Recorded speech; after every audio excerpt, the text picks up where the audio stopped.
Hallelujah.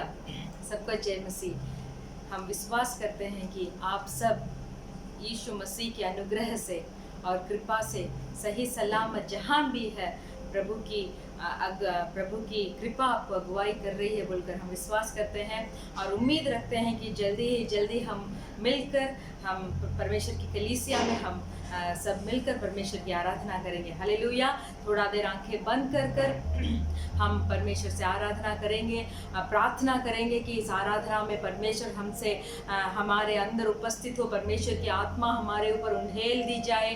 हम प्रार्थना करेंगे कि परमेश्वर हमसे बात करे, हमारी सारी पीड़ित को परमेश्वर इस आराधना के द्वारा हमसे दूर हटाए। हालेलुया। परमेश्वर के प्रेम को हम चख पाए। हालेलुया। परमेश्वर की किए हुए भलाई को हम स्मरण कर कर इस आराधना में हम परमेश्वर की धन्यवाद देने के योग्य हम बने। हम इसलिए हम प्रार्थना करेंगे। धन्यवाद यीशु मसीह, धन्यवाद धन्यवाद। We thank you holy spirit. Hallelujah. परमेश्वर पवित्र आत्मा हम आपकी धन्यवाद करते हैं, हम आपकी धन्यवाद करते हैं। We thank you lord. हम आपकी धन्यवाद करते हैं यीशु मसीह। आपने एक अच्छे दिन को फिर से हमें दिया परमेश्वर। हालेलुया। हमारे दिन में, हमारे आयुल के दिन में परमेश्वर एक एक दिन आप हमारे जीवन में आगे बढ़ाते जा रहे हैं परमेश्वर। इस कृपा के लिए हम आपको धन्यवाद देते हैं, इस दया के लिए हम आपको धन्यवाद देते हैं। कितने भलाई आपने हमारे ज़िंदगी में किया है परमेश्वर। 6 महीने आंखों की पुतली की तरह हमें संभाला है परमेश्वर। हालेलुया। दुनिया के चारों ओर हम कितने दुर्घटनाएं देख रहे हैं परमेश्वर, कितने आत्माएं भटक रहे हैं हम देख रहे हैं परमेश्वर, कितने लोग इधर उधर भटक रहे हैं हम देख रहे हैं। फिर भी आपने आपके कृपा के अनुसार, आपके अनुग्रह के अनुसार हमें थामा रखा है, हमें संभाला रखा है परमेश्वर। ओ हम कितना योग्य है परमेश्वर। हम धन्यवाद देते हैं, हम धन्यवाद देते हैं। आपके कृपा के लिए हम धन्यवाद देते हैं, आपके अनुग्रह के लिए हम धन्यवाद देते हैं परमेश्वर।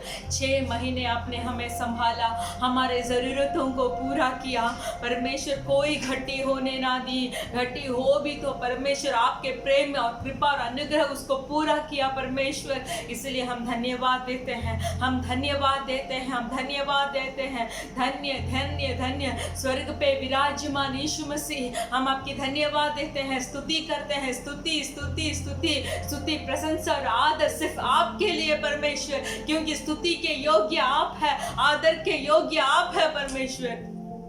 धन्यवाद करते हैं। We thank you Lord.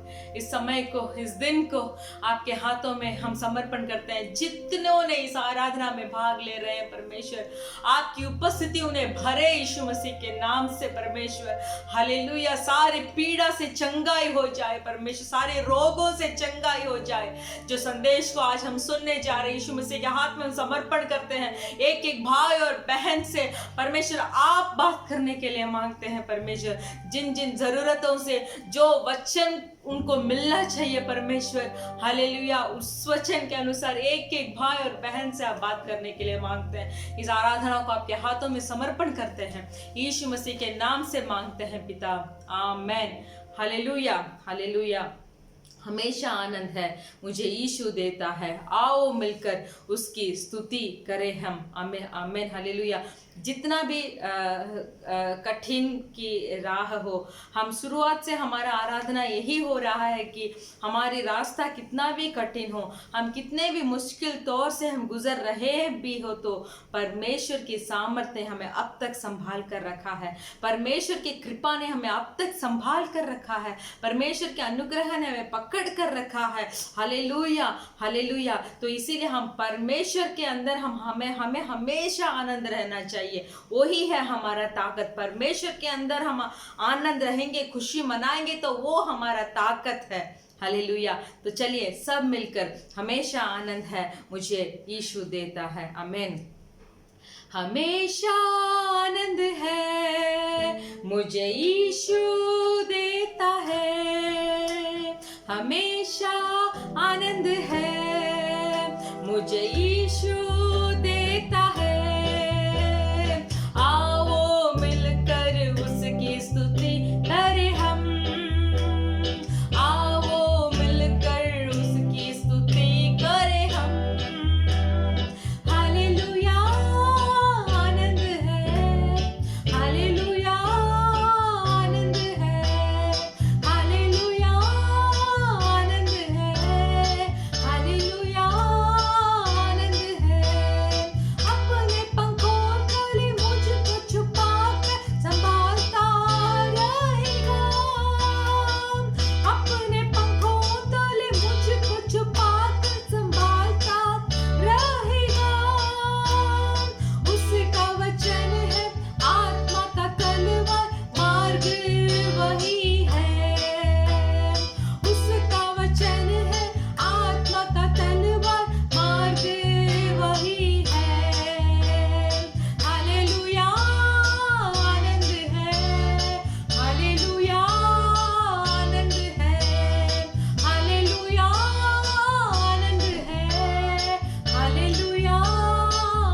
जीतने का अधिकार मुझको है। हालेलुया आनंद है, हालेलुया आनंद है, हालेलुया आनंद है, हालेलुया आनंद है। आओ मिलकर उसकी स्तुति करें हम, आओ मिलकर उसकी स्तुति करें हम, आओ मिलकर उसकी स्तुति करें हम, आओ मिलकर उसकी स्तुति करें हम। हालेलुया। अपने पंखों तले मुझको छुपाकर संभालता रहेगा। आमेन। ये वचन कितना ही सच्चाई है हमारे जिंदगी में। इन दिनों में जिस महामारियों के बीच में हम जी रहे हैं, तो परमेश्वर का वचन अपने पंखों तले, ईश्वर के पंखों तले, परमेश्वर यीशु मसीह के पंखों तले मुझे जो आप इस वचन को अपने मुंह से आप बोलिए मेरे साथ, अपने यीशु मसीह के पंखों तले मुझे छुपाकर अब तक संभालता आया है। हालेलुया। हमारे जान पहचान वाले कितने लोग इस महामारी से मर गए हैं, है ना। हमारे आंखों के सामने कितने हजार लोग इस महामारी से मर रहे हैं। बड़े बड़े देश के लोग, जहां सब कुछ ठीक ठाक से चल रहा है, जिसका बल, पैसों का बल उतना उनके पास है, उन लोगों को भी हम देख रहे हैं कितने अपने आप को मारना चाहते हैं, कितने अपने आप को भी खुदकुशी कर ली है। फिर भी परमेश्वर ने इतने सारे दुर्घटनाओं से अब तक इस 6 महीने तक हमें संभाल कर आए हैं। हालेलुया। उनके पंखों के तले हमें अब छुपा कर, हमें संभाल कर, हमें अब तक हम संभाल कर आए हैं। मेरे प्रिय भाइयों और बहनों, अगर आप ऐसे सोच रहे हैं कि ये महामारी मेरे हालत को तो बिगाड़ दी है, किन हालत को, अगर मेरे सांसारिक हालत को, मुझे अभी नौकरी नहीं है, मुझे अभी पैसा नहीं है मेरे पास, फिर भी मेरे प्रिय भाइयों और बहनों, इस अंतिम दिनों में परमेश्वर का उद्धार हमारे साथ है। हालेलुया। परमेश्वर ने हमें उद्धार कर रखा है। कितने हजार है जो यीशु मसीह को नहीं जानते हैं, फिर भी यीशु मसीह ने हमें पहचाना है, हम योग्य है। यीशु मसीह को हमारे बारे में मालूम है, हम योग्य है। Hallelujah, hallelujah. ये परिश्रम थोड़े ही दिन की है। जब इस परिश्रम में हम परमेश्वर के हाथों को, पैरों को अच्छा से पकड़कर उस उद्धार के राह पे अगर हम अपने आप को हम स्थिर करेंगे, तो जरूर उसका प्रतिफल को हम देखेंगे। Hallelujah, hallelujah, hallelujah. सेनाओं का यहोवा हमारे संग है, याकूब का परमेश्वर हमारा ऊंचा गढ़ है। सब विश्वास के साथ हम गाएंगे। हालेलुया। सेनाओं का यहोवा हमारे संग है, याकूब का परमेश्वर हमारा ऊंचा गढ़ है। सेनाओं का यहोवा हमारे संग है, याकूब का परमेश्वर हमारा ऊंचा गढ़ है। सेनाओं का यहोवा हमारे संग है, याकूब का परमेश्वर हमारा ऊंचा गढ़ है, हमारा ऊंचा गढ़ है। जिसने आकाश बनाया, जिसने पृथ्वी बनाई, जिसने आकाश बनाया, जिसने पृथ्वी बनाई, जो सर्वशक्तिमान प्रभु है,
अपने जगहों पर घुटने टेक कर, हालेलुया, सेनाओं का यहोवा हमारे संग है, आमेन, हालेलुया, हालेलुया, याकूब का परमेश्वर हमारा ऊंचा गढ़ है, आमेन, हालेलुया।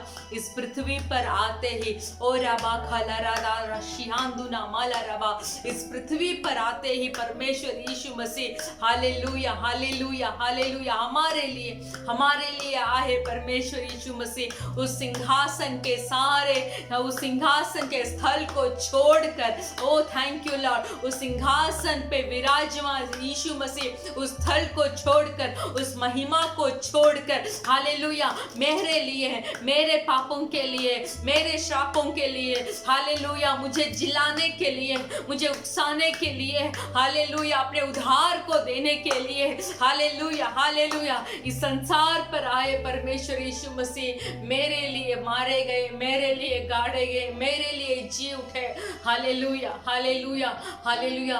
जब परमेश्वर यीशु मसीह इस संसार में जब अपने सेवकाई को शुरू किया, हालेलुया, तब से अद्भुत और चमत्कार कामों को अपने लोगों के लिए, जो उनके ऊपर विश्वास रखते हैं उन लोगों के लिए, हालेलुया, और दूसरों परमेश्वर यीशु मसीह के ऊपर अपने विश्वास को और रखने के लिए और बिलीव करने के लिए, भरोसा रखने के लिए कि यीशु मसीह ही उद्धार करता है बोलकर, हालेलुया, उसको उसके ऊपर भरोसा रखने के लिए अद्भुत काम और चमत्कार कामों को अपने लोगों के लिए करना शुरू किया, हालेलुया। कितने अद्भुत काम किए, आकाश और पृथ्वी को बनाया परमेश्वर ने, वही सर्वशक्तिमान है बोलकर हम उनके ऊपर भरोसा रखने के लिए उतने ही चमत्कार कामों के किया, आमेन। समुद्र को जो अब तक कोई भी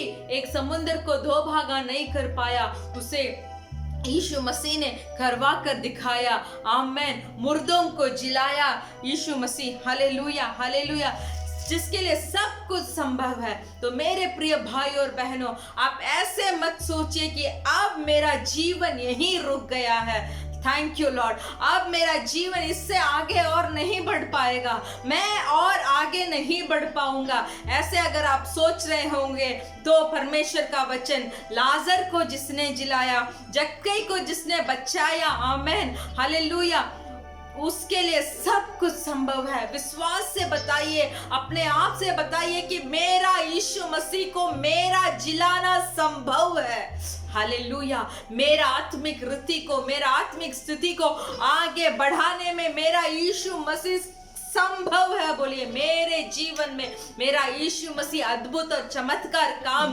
करने के लिए संभव है। मैं आज छोटा हूँ, दूसरों के दर्शन के सामने, आंखों के सामने मैं घृणा करने वाला मनुष्य हो सकता हूँ। जब दूसरे मुझे देखते हैं, ऐसे देखते हैं कि ये कौन है बोलकर ऐसे देख सकते हैं, पर मेरे प्रिय भाई और बहनों, परमेश्वर यीशु मसीह के आंखों के सामने आप योग्य है, hallelujah, hallelujah.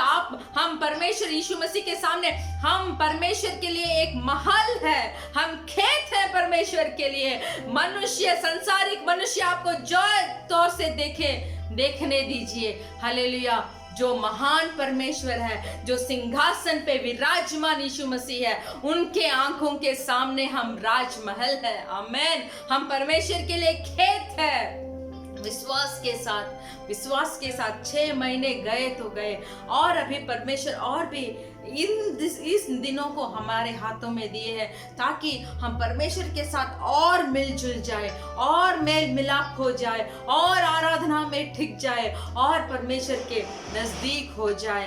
Hallelujah, hallelujah, hallelujah. सब मिलकर आराधना। यीशु मेरे स्वामी मेरे, नहीं कोई तेरे समान, आमेन। इन दिनों को परमेश्वर ने हमारे हाथों में दिया है, हम परमेश्वर की बढ़ाई करने के लिए, परमेश्वर की आराधना ऊंचे स्वर से हमें करने के लिए, हालेलुया। इधर उधर नहीं, कोई सोच समझ नहीं, हम इज़ाई के लिए जो विश्वास प्राप्त कर जो उद्धार पाए हैं, हमारे लिए एक भरोसा है कि हम पुनर्स्थान में पहुंचेंगे, आमेन, आमेन। तो यीशु मसीह से बोलिए, आपके समान कोई नहीं है प्रभु, आप ही सबसे महान है, आमेन। धन्यवाद। यीशु मेरे स्वामी मेरे, नहीं कोई तेरे समान। यीशु मेरे स्वामी मेरे, प्रभु तू है सबसे महान। मेरे साथ मिलकर फिर से, यीशु मेरे स्वामी मेरे, नहीं कोई तेरे समान। यीशु मेरे जीवन मेरे, प्रभु तू है सबसे महान। आराधना आराधना आराधना आराधना आराधना आराधना, hallelujah hallelujah. Thank you Lord. सब एक बार प्रार्थना से मिलकर, यीशु मेरे जीवन मेरे, बोले यीशु के पास, बोले यीशु आप मेरे जीवन है, यीशु आप मेरे भरोसा है, यीशु आप मेरा सब कुछ है, यीशु आप महान है। हालेलुया। परमेश्वर ने हमें रचाया है उनकी आराधना करने के लिए, हमें सृष्टि किया है उनकी बढ़ाई करने के लिए, हमें जाना है उनकी स्तुति करने के लिए, हमें पहचान लिया है उनकी आराधना बढ़ाई करने के लिए। ओ थैंक यू लॉर्ड। मेरे साथ फिर से मिलकर, यीशु मेरे स्वामी मेरे, नहीं कोई तेरे समान। इस संसार में बहुत देवताएं हैं, इस संसार में बहुत है, फिर भी बहुत सामर्थ्यशाली है, फिर भी आपके जैसा कोई नहीं है। परमेश्वर की बढ़ाई कीजिए। आपके जैसा कोई नहीं है। Jesus, there is none like you. आपके जैसे कोई भी नहीं है प्रभु, आपके समान कोई नहीं है। प्रभु की बढ़ाई कीजिए, हृदय की गहराई से, सच्चाई से बढ़ाई कीजिए। जब हम परमेश्वर की बढ़ाई करते हैं, परमेश्वर बहुत आनंद हो जाते हैं। Jesus, there is none like you. यीशु मसीह आपके जैसा कोई नहीं है, यीशु मसीह आपके जैसा कोई नहीं है। There is none like you. आवाज को उठाकर मेरे प्रिय यीशु को देखकर बोलिए, ओ राबा बाबा बारी खाला राधा नवा शिहांदा नमाला रबा। धन्यवाद यीशु मसीह। यीशु मेरे स्वामी मेरे, नहीं कोई तेरे समान। यीशु मेरे जीवन मेरे, प्रभु तू है सबसे महान। आराधना आराधना आराधना आराधना आराधना आराधना, हालेलुया हालेलुया। दुख और दर्द से थामे बेहाल, शांति देने तू आया पास। मेरे साथ मिलकर, दुख और दर्द से थामे बेहाल, शांति देने तू आया पास। मेरी लाचारी में बल दिया तूने, मित्र नहीं कोई तेरे समान। मेरी लाचारी में बल दिया तूने, मित्र नहीं कोई तेरे समान। आराधना आराधना, हालेलुया हालेलुया हालेलुया। अगर आप दुख और दर्द से दबे हुए हैं मेरे प्रिय भाई और बहनों, अगर आपका हाल बेहाल हो गया है दुख और दर्द से, दुख आपके हृदय को अगर दबा रहा हो, हालेलुया, तो हमें शांति देने वाले यीशु मसीह हमारे साथ है। हालेलुया। हमें आनंद से भरने वाले यीशु मसीह, अपने पंखों तले हमें छिपाने वाले यीशु मसीह हमारे साथ है। आमेन आमेन। मेरे सारी लाचारियों से मुझे बल देने वाला यीशु मसीह का वचन बताता है, मैं तुम्हारा मित्र हूँ। हालेलुया। हम हमारे सारे गुप्त की चीज चाहे एक अच्छे मित्र के पास हम बताते हैं, हालेलुया, वैसे ही परमेश्वर हमें अपने मित्र के जैसे देखते हैं, जिस मित्र के पास हम सब कुछ बता सकते हैं, कोई गुप्त का चीज नहीं। हमारा ऐसा है कि हमारा जीवन का सारे चीज परमेश्वर के सामने सब प्रकट है, फिर भी परमेश्वर चाहते हैं कि हमारा हृदय के सारे दर्द और दुख को, हालेलुया, हम परमेश्वर को एक मित्र के समान हम बताए। Hallelujah hallelujah. इसका योग्य हम है कि हम परमेश्वर यीशु मसीह को एक मित्र मानकर मेरे प्रिय भाई और बहनों, जहीं कहीं आप इस आराधना में भाग ले रहे हैं, आपके सारे दुख को परमेश्वर से बताइए, आपके सारे दर्द को परमेश्वर से बताइए। बोलिए, परमेश्वर ये दुख मुझे दबा रहा है, ये दर्द मुझे दबा रहा है, मुझे इसे छुटकारा दीजिए। सिर्फ आप ही जो जीवन के स्वामी आप है, आप ही कर सकते हैं। सारे भरोसे को, सद्गुण भरोसा को परमेश्वर यीशु मसीह के ऊपर रखिए। इस आराधना के द्वार अपने आप को, जिस गए दिनों में जितने भलाई परमेश्वर ने आपकी जिंदगी में किया है, वो भलाई को स्मरण कीजिए मेरे प्रिय भाई और बहनों। आज इस दिन हम जिंदा हैं, हालेलुया। इस आराधना में हम खड़े हैं तो वो परमेश्वर की सफाई कृपा के साथ है।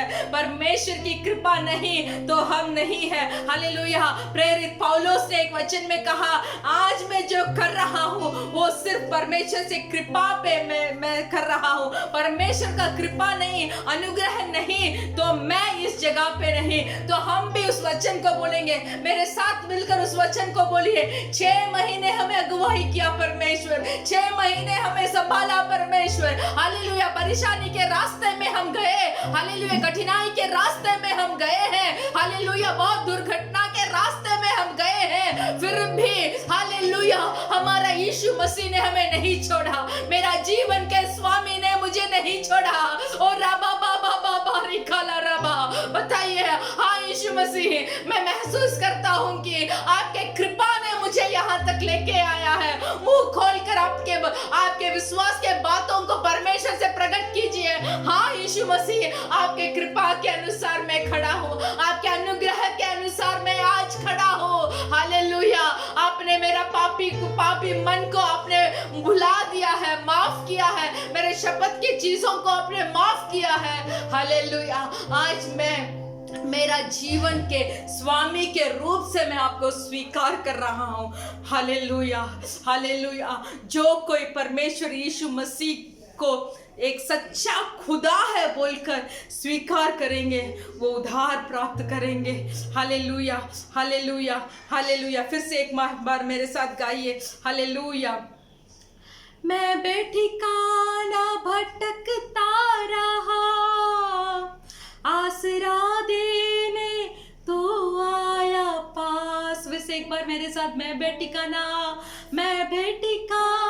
भटकता रहा, आसरा देने तो आया पास, सीने से लगा के आंसू मिटाए, प्रेम नहीं कोई तेरे समान, सीने से लगा के आंसू मिटाए, प्रेम नहीं कोई तेरे समान, सीने से लगा के आंसू मिटाए, प्रेम नहीं कोई तेरे समान, प्रेम नहीं कोई तेरे समान। हाथ को उठाकर आराधना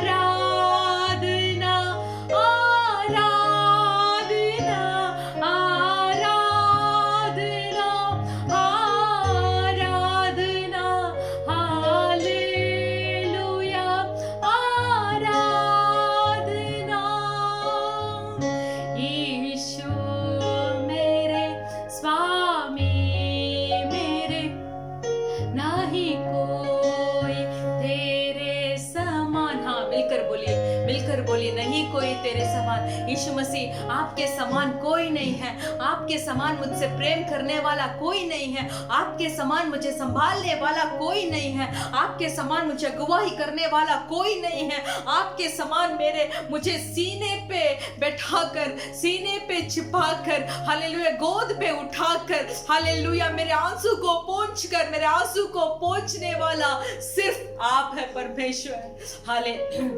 हालेलुया, थैंक यू लॉर्ड। धन्यवाद यीशु मसीह। मैं फिर से मेरे जिंदगी को, हालेलुया, जो परमेश्वर से टिके हैं, हालेलुया, मैं उनके लिए धन्यवाद। जो परमेश्वर से पीछे हटे हैं, मैं उनके लिए प्रार्थना करता हूं कि हालेलुया, सब मिलकर बोलिए, मैं फिर से आपके साथ आना चाहता हूं। मैं उस क्रूस के तले में मुझे रखना चाहता हूं परमेश्वर। मैं और मेरे जिंदगी को आपके साथ जुड़ाना चाहता हूं परमेश्वर। बोलिए, मुंह खोलकर बोलिए, आराधना एक समर्पण है, आराधना एक समर्पण है, आराधना परमेश्वर के आत्मा के साथ हमारे आत्मा को मिलाने वाले एक अनुभव है आराधना। हालेलुया, उस क्रूस के तले हमें समर्पण करना है। एक सच्चा आराधना। ओ परमेश्वर, यीशु मसीह को अपना उद्धारकर्ता मानकर, मेरे प्रेमी यीशु के समान इस संसार में कोई नहीं है, प्रकट करना आराधना है। ओ लहालारा बहाला ऋषिहांदनलरा रीगालारा बाबा बाबा, धन्यवाद धन्यवाद धन्यवाद परमेश्वर यीशु मसीह, हमारे को आपकी उपस्थिति भर के आ रही है। हम धन्यवाद बोलते हैं, हम धन्यवाद बोलते हैं, हम धन्यवाद बोलते हैं। थैंक यू लॉर्ड, धन्यवाद यीशु मसीह। अब तक आपने हमें संभाल कर आए हैं। हालेलुया, मैं भटकता रहा, हालेलुया, अब तक मेरी जिंदगी में मैं भटकता आ रहा हूँ, फिर भी मेरा इस भटकने वाले चीज आज से समाप्त होगी। मैं यीशु मसीह के नाम से मैं बोलता हूँ। मेरे प्रिय भाई और बहनों, मुंह खोलकर विश्वास के बातों को परमेश्वर से बोलिए कि मेरा भटकना जीवन बंद हो। मैं आपके ओर देखकर मैं जय प्राप्त करने वाला इंसान हूँ। हालेलुया, मैं आपके ओर देखकर मैं जय को इस संसार में मैं प्राप्त करूंगा। धन्यवाद यीशु मसीह, धन्यवाद धन्यवाद धन्यवाद धन्यवाद धन्यवाद धन्यवाद। Thank you Lord, thank you Lord. 6 महीने आपने हमें अगुवाई किया परमेश्वर, पंखों तले हमें छिपाकर, हमें संभाल कर आए हैं। हालेलुया, लाल समुद्र को जैसे आपने धो भागा किया, हमें मालूम नहीं था उतना लाल समुद्र हमारे सामने था, फिर भी हमें अब तक मालूम नहीं हम कैसे उस लाल समुद्र को हमने पार किया बोलकर। फिर भी आज हम विश्वास के साथ बता सकते हैं, आप हमारे साथ थे, आपका कृपा हमारे साथ था, आपका अनुग्रह हमारे साथ था। इसीलिए हमने उस लाल समुद्र को हम बिना मालूम उसको आपके कृपा के अनुसार हमने पार कर हम अब तक यहाँ तक आप पहुंचे हैं। हम आपसे विनती करते हैं कि हमारा ये बाकी का जो जीवन कल क्या होने वाला है हमें मालूम नहीं, फिर भी जो जीवन आज आपने हमारे हाथों पे दिया है उस जीवन को आपके सिद्ध के अनुसार, आपके इच्छा के अनुसार, आपके कृपा के, आप जो सिद्ध मेरे लिए रखे हैं वो सिद्ध के अनुसार मैं चलूं परमेश्वर। इस आराधना के द्वारा मैं फिर से आपके साथ मैं जुड़ना चाहता हूँ। आपकी सारी भलाई को मैं स्मरण करता हूँ, आपकी सारी आशीष को मैं स्मरण करता हूँ। थोड़ा भटक गया था, फिर भी इस भटके हुए जीवन को मैं आपके हाथों में समर्पण करता हूँ। सब अपने जीवन को परमेश्वर यीशु मसीह के हाथ में फिर से एक बार इस आराधना के द्वारा समर्पण, क्योंकि यीशु मसीह हमारा प्रभु है, यीशु मसीह हमारा जीवन करता है, यीशु मसीह हमारा उद्धार करता है, यीशु मसीह हमारा प्रेमी है, यीशु मसीह हमारा मित्र है। Hallelujah hallelujah. जब हम आएंगे उनके पास कभी हमें टुकराएंगे नहीं। धन्यवाद, थैंक यू लॉर्ड, धन्य धन्य धन्य यीशु मसीह, आपने इस आराधना को स्वीकार किया, हम धन्यवाद बोलते हैं। हम विश्वास करते हैं कि इस आराधना में आपसे हम सबको एक छुटकारा देकर फिर से हम आपके साथ एक मेल मिलाप होने के लिए परमेश्वर आपने एक अवसर दिया है, हम विश्वास करते हैं, धन्यवाद बोलते हैं। जो कोई इस आराधना में भाग लिया है परमेश्वर, आपकी उपस्थिति को उन्होंने महसूस किया है, हम विश्वास करते हैं, यीशु मसीह के नाम से मांगते हैं पिता, आमेन आमेन। Hallelujah hallelujah. हम ऐसे खड़े होकर हमारे भजन संगीता पढ़ेंगे। भजन संगीता 4, चौथा भजन संगीता Psalms 4, सहायता के लिए संध्या कालीन प्रार्थना। प्रधान बजाने वाले के लिए तारे वाले बाजों के साथ दाऊद का भजन। हे मेरे धर्ममय परमेश्वर, जब मैं पुकारूं तब तू मुझे उत्तर दे। जब मैं सकेती में पड़ा तब तूने मुझे सहारा दिया। मुझ पर अनुग्रह कर और मेरी प्रार्थना सुन ले। हे मनुष्य के पुत्रों, कब तक मेरी महिमा का अनादर होता रहेगा? तुम कब तक व्यर्थ बातों से प्रीति रखोगे और झूठी युक्तियों की खोज में रहोगे? यह जान रखो कि यहोवा ने भक्त को अपने लिए अलग कर रखा है। जब मैं यहोवा को पुकारूंगा तब वह सुन लेगा। खामते रहो और पाप मत करो। अपने अपने बिछोने पर मन ही मन सोचो और चुपचाप रहो। धन के बलिदान चढ़ाओ और यहोवा पर भरोसा रखो। बहुत से हैं जो कहते हैं, कौन हमको कुछ भलाई दिखाएगा? ये यहोवा, तू अपने मुख का प्रकाश हम पर चमका। तूने मेरे मन में उससे कहीं अधिक आनंद भर दिया है, जो उनको अन्न और दाख मधु की बढ़ती से होता था। मैं शांति से लेट जाऊंगा और सो जाऊंगा, क्योंकि ये यहोवा केवल तू ही मुझको एकांत में निश्चिंत रहने देता है। आमेन। इसका 6वां वचन को देखेंगे। बहुत से हैं जो कहते हैं, कौन हमको कुछ भलाई दिखाएगा? Hallelujah, hallelujah. देखिए, जो परमेश्वर को नहीं जानते हैं, जो परमेश्वर को जानते हैं फिर भी मुंह मोड़ कर चले जाते हैं, जो परमेश्वर के प्रेम को चख कर रखे थे फिर भी ये संसारिक चीज़ों के लिए, संसारिक आशीर्वाद के लिए, संसारिक के अच्छे अच्छे चीज़ को, अभिलाषाओं के पीछे जो दौड़ते हैं, वो ऐसे ही कहते होंगे कि कौन हमको कुछ भलाई दिखाएगा। मेरे प्रिय भाई और बहनों, अब तक जो परमेश्वर की कृपा से हम टिके हैं, हम बहुत दृढ़ से कह सकते हैं कि मेरे लिए भलाई दिखाने वाले सिर्फ यीशु मसीह है। आमीन। आप भी अपने आप को बोल दीजिए कि मेरे लिए भलाई दिखाने वाले सिर्फ यीशु मसीह है। यीशु मसीह के अलावा मेरे जीवन में एक छोटा सा भी कार्य नहीं हो सकता। आमेन, हालेलुया। तो हे यहोवा, तू अपने मुख का प्रकाश मुझ में चमका। ये वचन को बोलकर हम प्रार्थना करेंगे। धन्यवाद यीशु मसीह, इस अच्छे भजन संगीता के लिए हम धन्यवाद। हम बोलेंगे, हम आपसे नहीं बोल सकते कि मुझे ये भलाई दिखाने वाला कौन है, हम नहीं बोल सकते, क्योंकि हमें अच्छा से मालूम है मेरे परमेश्वर यीशु मसीह मेरे जीवन में घटी हो, आशीर्वाद हो, भलाई हो, नष्ट हो, इस सारे चीज़ों में मैं मेरा यीशु मसीह का हाथ को बहुत जोर से मैं पकड़ा हूँ। मुझे मालूम है इस छोटी सी परिश्रम से परमेश्वर मुझे बाहर लेके आएंगे। हालेलुया। और मैं सर्वदा बना परमेश्वर यीशु के साथ ही बना रहूँगा। हालेलुया। यीशु मसीह के नाम से मांगते हैं पिता, आमेन। हालेलुया। हम हमारी कलीसिया की सूचना ये है कि हर शुक्रवार के दिन हमारे कलीसिया शाम 4 बजे से लेकर 6 बजे तक ऑनलाइन आराधना के तौर से होती है।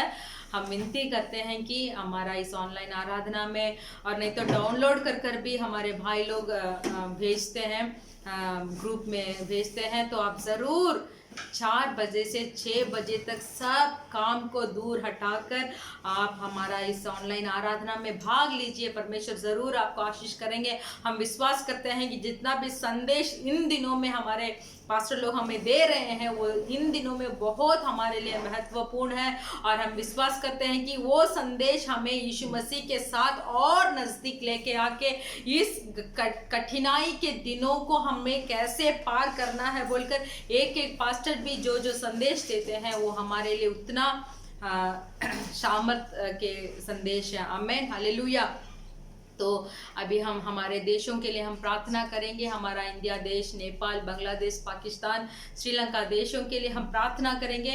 सिर्फ इन देशों के लिए नहीं, संसार के सारे देशों को हम स्मरण कर कर हम प्रार्थना करेंगे।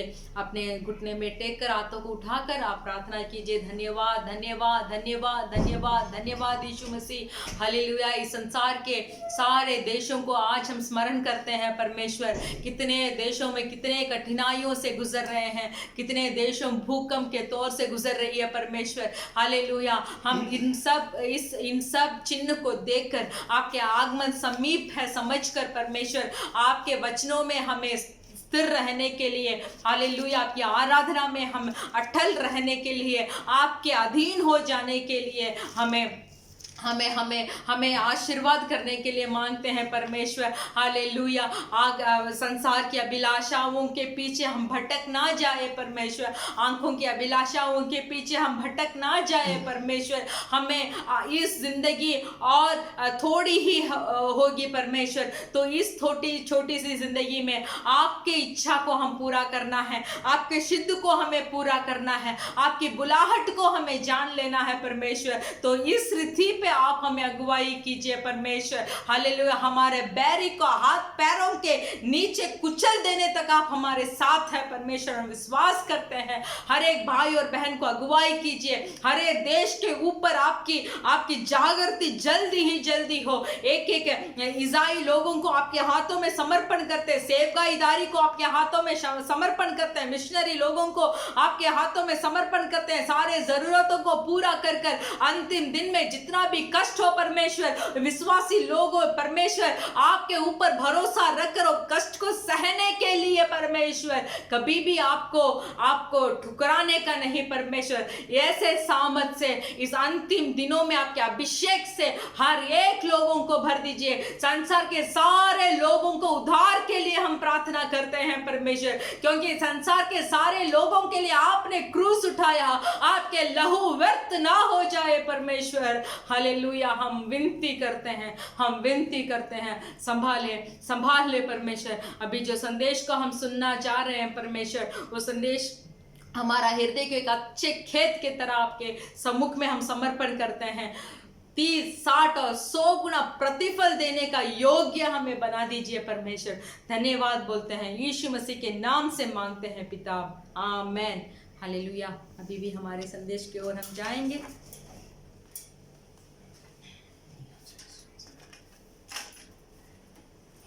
ஹalleluya हालेलुया। எல்லாம் எப்படி இருக்கீங்க? आप सब कैसे हैं?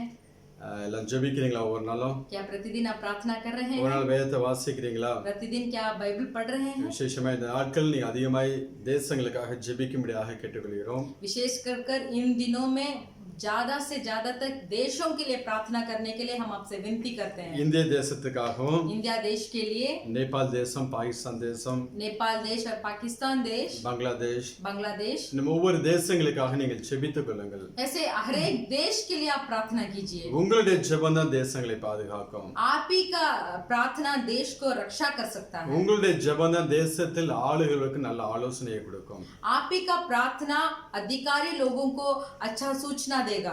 ஒவ்வொரு நாள் நீங்க ஜெபம் பண்ணும்படியாக கேட்டுக்கொள்கிறோம். इसीलिए प्रतिदिन आप प्रार्थना कीजिए, அப்ப தேவ கிருபை தேசத்தை மூடிக்கொள்ளும். तब परमेश्वर का कृपा इस देश को ढक लेगा। தேவ ஜனங்கள் தேவ சமூகத்தில் தங்களை தாழ்த்தும் போது, जब परमेश्वर के लोगों परमेश्वर के सम्मुख में अपने आप को घटी करते हैं, தேவன் தேசத்தில் சேமத்தை கொடுக்கிறவராக இருக்கிறார். तब परमेश्वर देश के ऊपर आशीर्वाद को लेके आएंगे। அதனால நல்லா ஜெபம் பண்ணுங்க. इसीलिए अच्छा से प्रार्थना कीजिए। கர்த்தர் உங்களையும் உங்கள் குடும்பத்தையும் தேசத்தில் பாதுகாப்பார். परमेश्वर आपको और आपके परिवार को इस देश में रक्षा करेंगे। இந்த நாளும் வேத வார்த்தைக்கு நேராக நாம் கடந்து செல்லலாம். इन दिनों में भी हम बाइबल के वचन की ओर ध्यान करेंगे। எடுத்துக்கலாம் சங்கீதம் 83. हम लेंगे भजन संगीता 83 1-2 வசனங்களை வாசிக்கலாம். उसका 1 और 2 पढ़ेंगे। 1-3 வரை. उस 1, 2 और 3 पढ़ेंगे। हे परमेश्वर मौन ना रह, हे परमेश्वर चुप ना रह और ना शांत रह, क्योंकि देख तेरे शत्रु हंगामा बचा रहे हैं और तेरे बैरियों ने सिर उठाया है। वे चतुराई से तेरी प्रजा की हानि की सम्मति करते और तेरी रक्षित लोगों के विरुद्ध युक्तियों निकालते हैं।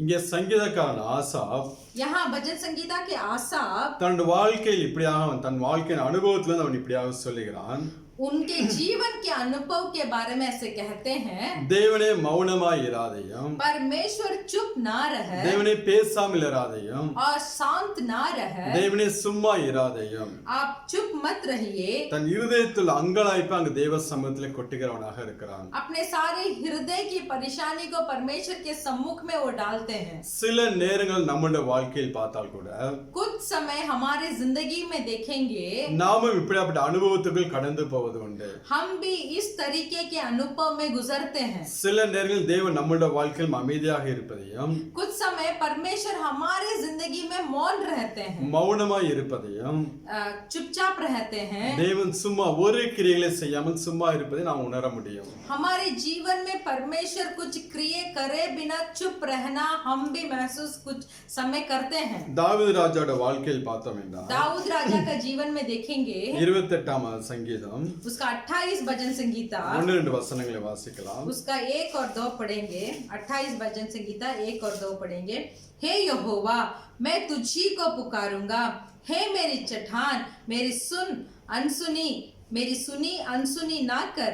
ऐसा ना हो कि तेरे चुप रहने से मैं कब्र में पड़े हुए के समान हो जाऊं, जो मृतक लोगों में चले जाते हैं। जब मैं तेरी दुहाई दूं और तेरे पवित्र स्थान की भीतरी कठोरी की और अपने हाथ उठाऊं, तब मेरी गिड़गिड़ाहट की बात सुन ले। இங்கே சங்கீதக்காரன் தாவீது தன்னோட அனுபவத்தை சொல்லுகிறான். यह संगीतकार दाऊद अपने अनुभव के बारे में बताते நீ हैं। மௌனமாய் இராதேயும், आप मौन मत நீ रहिए। மௌனமாய் இருந்தால் जब आप मौन रहेंगे நான் குழியில் இறங்குறவர்களுக்கு ஒப்பாய் இருப்பேன் என்று சொல்லுகிறான். मैं कब्र में पड़े हुए के समान हो जाऊंगा। ஒவ்வொரு பரிசுத்தவானோட வாழ்க்கையை நாம் பார்த்தோம் என்றால் एक एक पवित्र लोगों के जीवन में आप देखेंगे சில நேரங்களில் இப்படிப்பட்ட அனுபவத்துக்குள்ள அவர்கள் கடந்து செல்வார்கள். इस अनुभव में कुछ समय वो जाते हैं। இன்னும் தேவனோடு நடக்கிற தேவ பிள்ளைகளுக்கு और भी परमेश्वर के साथ चलने वाले पवित्र लोगों को அவங்களும் தங்களுடைய வாழ்க்கையில இப்படிப்பட்ட அனுபவத்துக்குள்ளே போவது உண்டு. वो भी अपने जीवन में इस तरीके के अनुभव के अंदर जाते हैं। சில நேரங்களில் தேவன் அவர்களை விட்டு விட்டது போல உணர்வார்கள். कुछ समय वो ऐसे सोचते हैं कि परमेश्वर ने मुझे छोड़ दिया है। சில நேரங்களில் ஜெபத்தில் ஒரு உற்சாகம் இல்லாத போல இருக்கும். कुछ समय ऐसा हो कि प्रार्थना में कुछ उत्साह नहीं होता है। வேத வாசிப்பில் ஒரு உற்சாகம் இல்லாமல் இருக்கும். जब बाइबल पढ़ते हैं वो पढ़ने के समय उनके अंदर कुछ उत्साह नहीं होता है। சில நேரங்களில் தேவ சத்தம் கேட்காமல் இருக்கும். कुछ समय ऐसा होता है कि परमेश्वर की आवाज भी नहीं सुन पा रहे हैं। சில நேரங்களில் தேவனுடைய வழிநடத்தல் இல்லாமல் இருக்கும். कुछ समय ऐसे महसूस करेंगे कि उनके जीवन में परमेश्वर की अगुवाई नहीं है। இதோட நம்மளுடைய வாழ்க்கை ஒரு தனிமையான ஒரு பாதையில போகிறது போல இருக்கும். तो ऐसा हो तो हम ऐसे सोचते हैं कि हमारा जीवन एक अकेलेपन के रास्ते में गुजर रहा है। நம்மோட எல்லாரும் கூட இருந்தால் கூட हमारे साथ बहुत सारे जन तो है, தேவன் இல்லாமல் இருந்தால் फिर भी जब परमेश्वर हमारे साथ नहीं है நம்மளிடத்தில் ஒரு வெறுமையை உணர முடியும். तो हमारे अंदर एक खालीपन को हम महसूस कर सकते हैं। அதுதான் இந்த சங்கீதக்காரன் ஆசாபும் தாவீதும் இப்படியாக சொல்லுகிறார்கள். तो यही संगीतकार आसाप और दाऊद यही कहते நீ हैं। மௌனமாய் இருக்காதேயும் என்று சொல்லி அவர்கள் கெஞ்சுகிறார்கள். परमेश्वर को देखकर वो पूछते हैं कि परमेश्वर तू मौन मत रह। அப்படிப்பட்ட நேரத்தில் நாம் சில காரியங்களை நினைப்பது உண்டு. तो ऐसे जब इस अनुभव में हम गुजरते हैं तो ऐसे हम सोचते हैं இந்த மாதிரி காரியங்களை தான் தேவன் என் வாழ்க்கையில் அமைதியாக இருக்கிறார், மௌனமாக இருக்கிறார் என்று நாம் சொல்வது உண்டு. तो परमेश्वर इन दिनों में मेरे जीवन में चुपचाप रहते हैं बोलकर हम बोलते हैं। நாம் பாவம் எதுவும் பண்ணிட்டோமோ என்று சொல்லி நாம் நினைப்போம். तो हम सोचते हैं कि क्या कुछ पाप हमने किया है।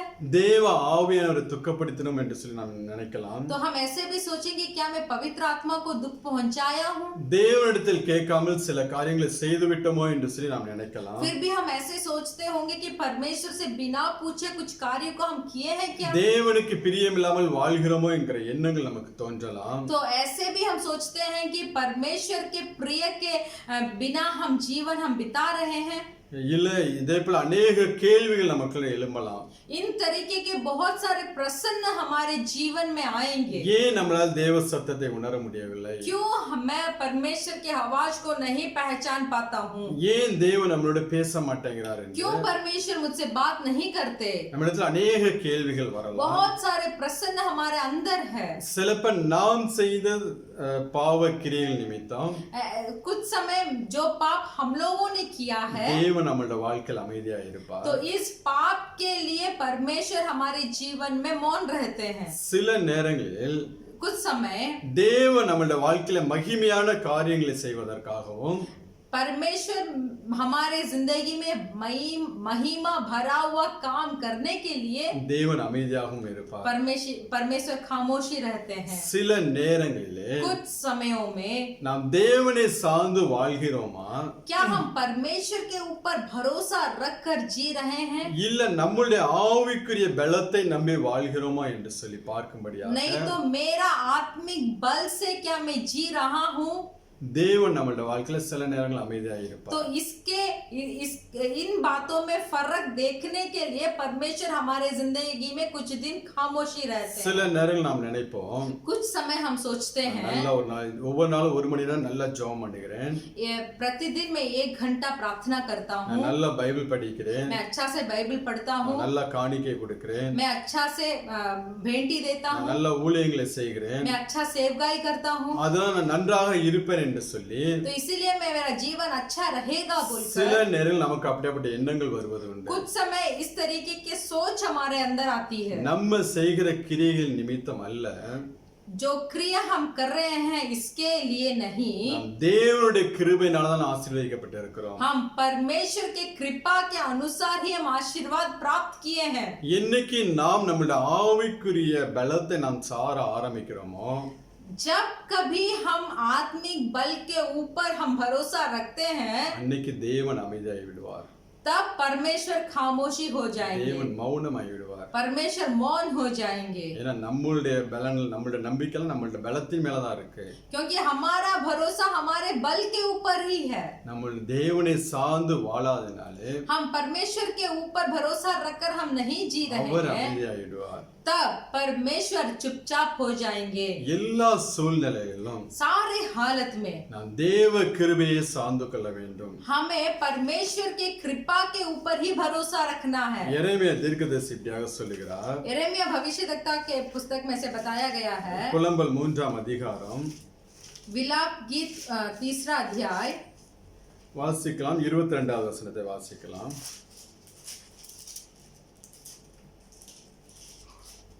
22 எரேமியா கருத்து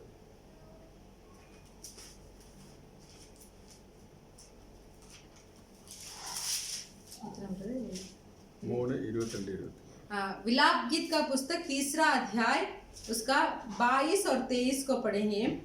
हम मिट नहीं गए, यह यहोवा की महाकरुणा का फल है, क्योंकि उसकी दया अमर है, प्रति भोर वह नहीं होती रहती है, तेरी सच्चाई महान है। அடுத்த 2 வசனம். और उसका दूसरा 2 वचन पढ़ेंगे। मेरे मन ने कहा, यहोवा मेरा भाग है, इस कारण मैं उसमें आशा रखूंगा। जो यहोवा की बाट जोते और उसके पास जाते हैं, उनके लिए यहोवा भला है। Hallelujah, hallelujah. எரேமியா தீர்க்கதரிசி சொல்லுகிறார், यहाँ यिर्मयाह भविष्यद्वक्ता बताते हैं, நாம் நிர்மூலமாகாமல் இருப்பது हम मिट नहीं गए हैं, கர்த்தருடைய கிருபையே, यहोवा की महाकरुणा है, அவருடைய இரக்கங்களுக்கு முடிவில்லை என்று சொல்லுகிறார். उसकी दया का अमर नहीं है बोलते हैं। எப்படியாப்பட்ட சூழ்நிலையில் எரேமியா தீர்க்கதரிசி இந்த வசனத்தை சொல்லுகிறார் என்றால், किस हालत में यह यिर्मयाह भविष्यद्वक्ता यह वचन को बताते हैं? அந்த அதிகாரம் முழுவதும் நீங்க வாசிச்சு பாத்தீங்கன்னா, अगर ये पूरा वचन को पढ़कर देखेंगे, பல உபத்திரவமான பாதைகளில் அவர் கடந்து செல்கிறார். यिर्मयाह भविष्यद्वक्ता बहुत कष्ट की राहों पे गुजरते हैं। அவர் எரேமியா சொல்ல, என் தேவனே என்னை இப்படியாப்பட்ட பாதையில் நடத்தி கொண்டு போகிறார் என்று. वो यिर्मयाह भविष्यद्वक्ता बताते हैं कि मेरा परमेश्वर ही इस तरीके के राहों पे मुझे अगुवाई करता है। 2வது வசனத்தில் சொல்கிறார், दूसरा वचन में बताते हैं, அவர் என்னை வெளிச்சத்திலே அல்ல, वो मुझे रोशनी में नहीं नहीं இருளிலே நடத்தி கொண்டு செல்கிறார். अंधियारा ही में चलाता है. வெளிச்சத்தில் அல்ல, இருளின் அந்த மாதிரி சூழ்நிலையில் தேவனை நடத்தி கொண்டு போகிறார் என்று சொல்லி एक उजियाले के रास्ते में नहीं, एक अंधियारे भरे हुए रास्ते में परमेश्वर मुझे चलाता है சொல்லுகிறார். ऐसे बोलता है. 8வது வசனத்திலே उसका 8वां वचन में நான் சத்தமிட்டு கூப்பிட்டாலும் मैं चिल्ला चिल्ला के दुहाई देता हूँ என் ஜெபத்திற்கு வழியை அடைத்து போடுகிறார். तो भी वह मेरी प्रार्थना नहीं सुनता. தேவனே என் வழியை அடைத்து போடுகிறார் என்று சொல்லுகிறார். वो बताते हैं कि परमेश्वर ने ही मेरे रास्ता को रोक के रखा है. 9வது வசனத்திலே 9वां वचन में வெட்டின கற்களின் சுவரால் मेरे मार्गों को उसने गड़े हुए पत्थरों से என் வழியை அடைத்து போட்டார். रोक रखा है. என் பாதைகளை தாறுமாறாக்குகிறார் என்று சொல்லுகிறார். मेरी डगरों को उसने टेढ़ी कर दिया है. 17வது வசனத்திலே 17 वचन में என் ஆத்துமாவை சமாதானத்துக்கு தூரமாக்கினார். और मुझको मन के उतरा कर कुशाल से रहती किया. சுகத்தை மறந்தேன் என்று சொல்லுகிறார். मैं कल्याण भूल गया हूँ. இப்படியாப்பட்ட சூழ்நிலைக்குள்ள எரேமியா தீர்க்கதரிசி கடந்து போன तो போதிலும் इस तरीके के हालत में यिर्मयाह भविष्यद्वक्ता गुजरते हैं. சொல்லுகிறார், நான் நிர்மூலமாகாமல் இருப்பது கர்த்தருடைய கிருபையே என்று சொல்லி वो बोलते हैं मैं मिट नहीं गया, इसका कारण यीशु मसीह का महाकरुणा है. இவ்வளவு கஷ்டத்தின் மத்தியில் எரேமியா தீர்க்கதரிசி கடந்து போன போதிலும் यिर्मयाह भविष्यद्वक्ता इतने कठिन रास्ते में जाते हैं தேவ கிருபையை சார்ந்து கொள்கிறார். तो वो परमेश्वर के कृपा के ऊपर ही भरोसा रखते கொஞ்சம் हैं. நம்மளுடைய வாழ்க்கையை பாருங்க. थोड़ा हमारा जीवन को देखिए.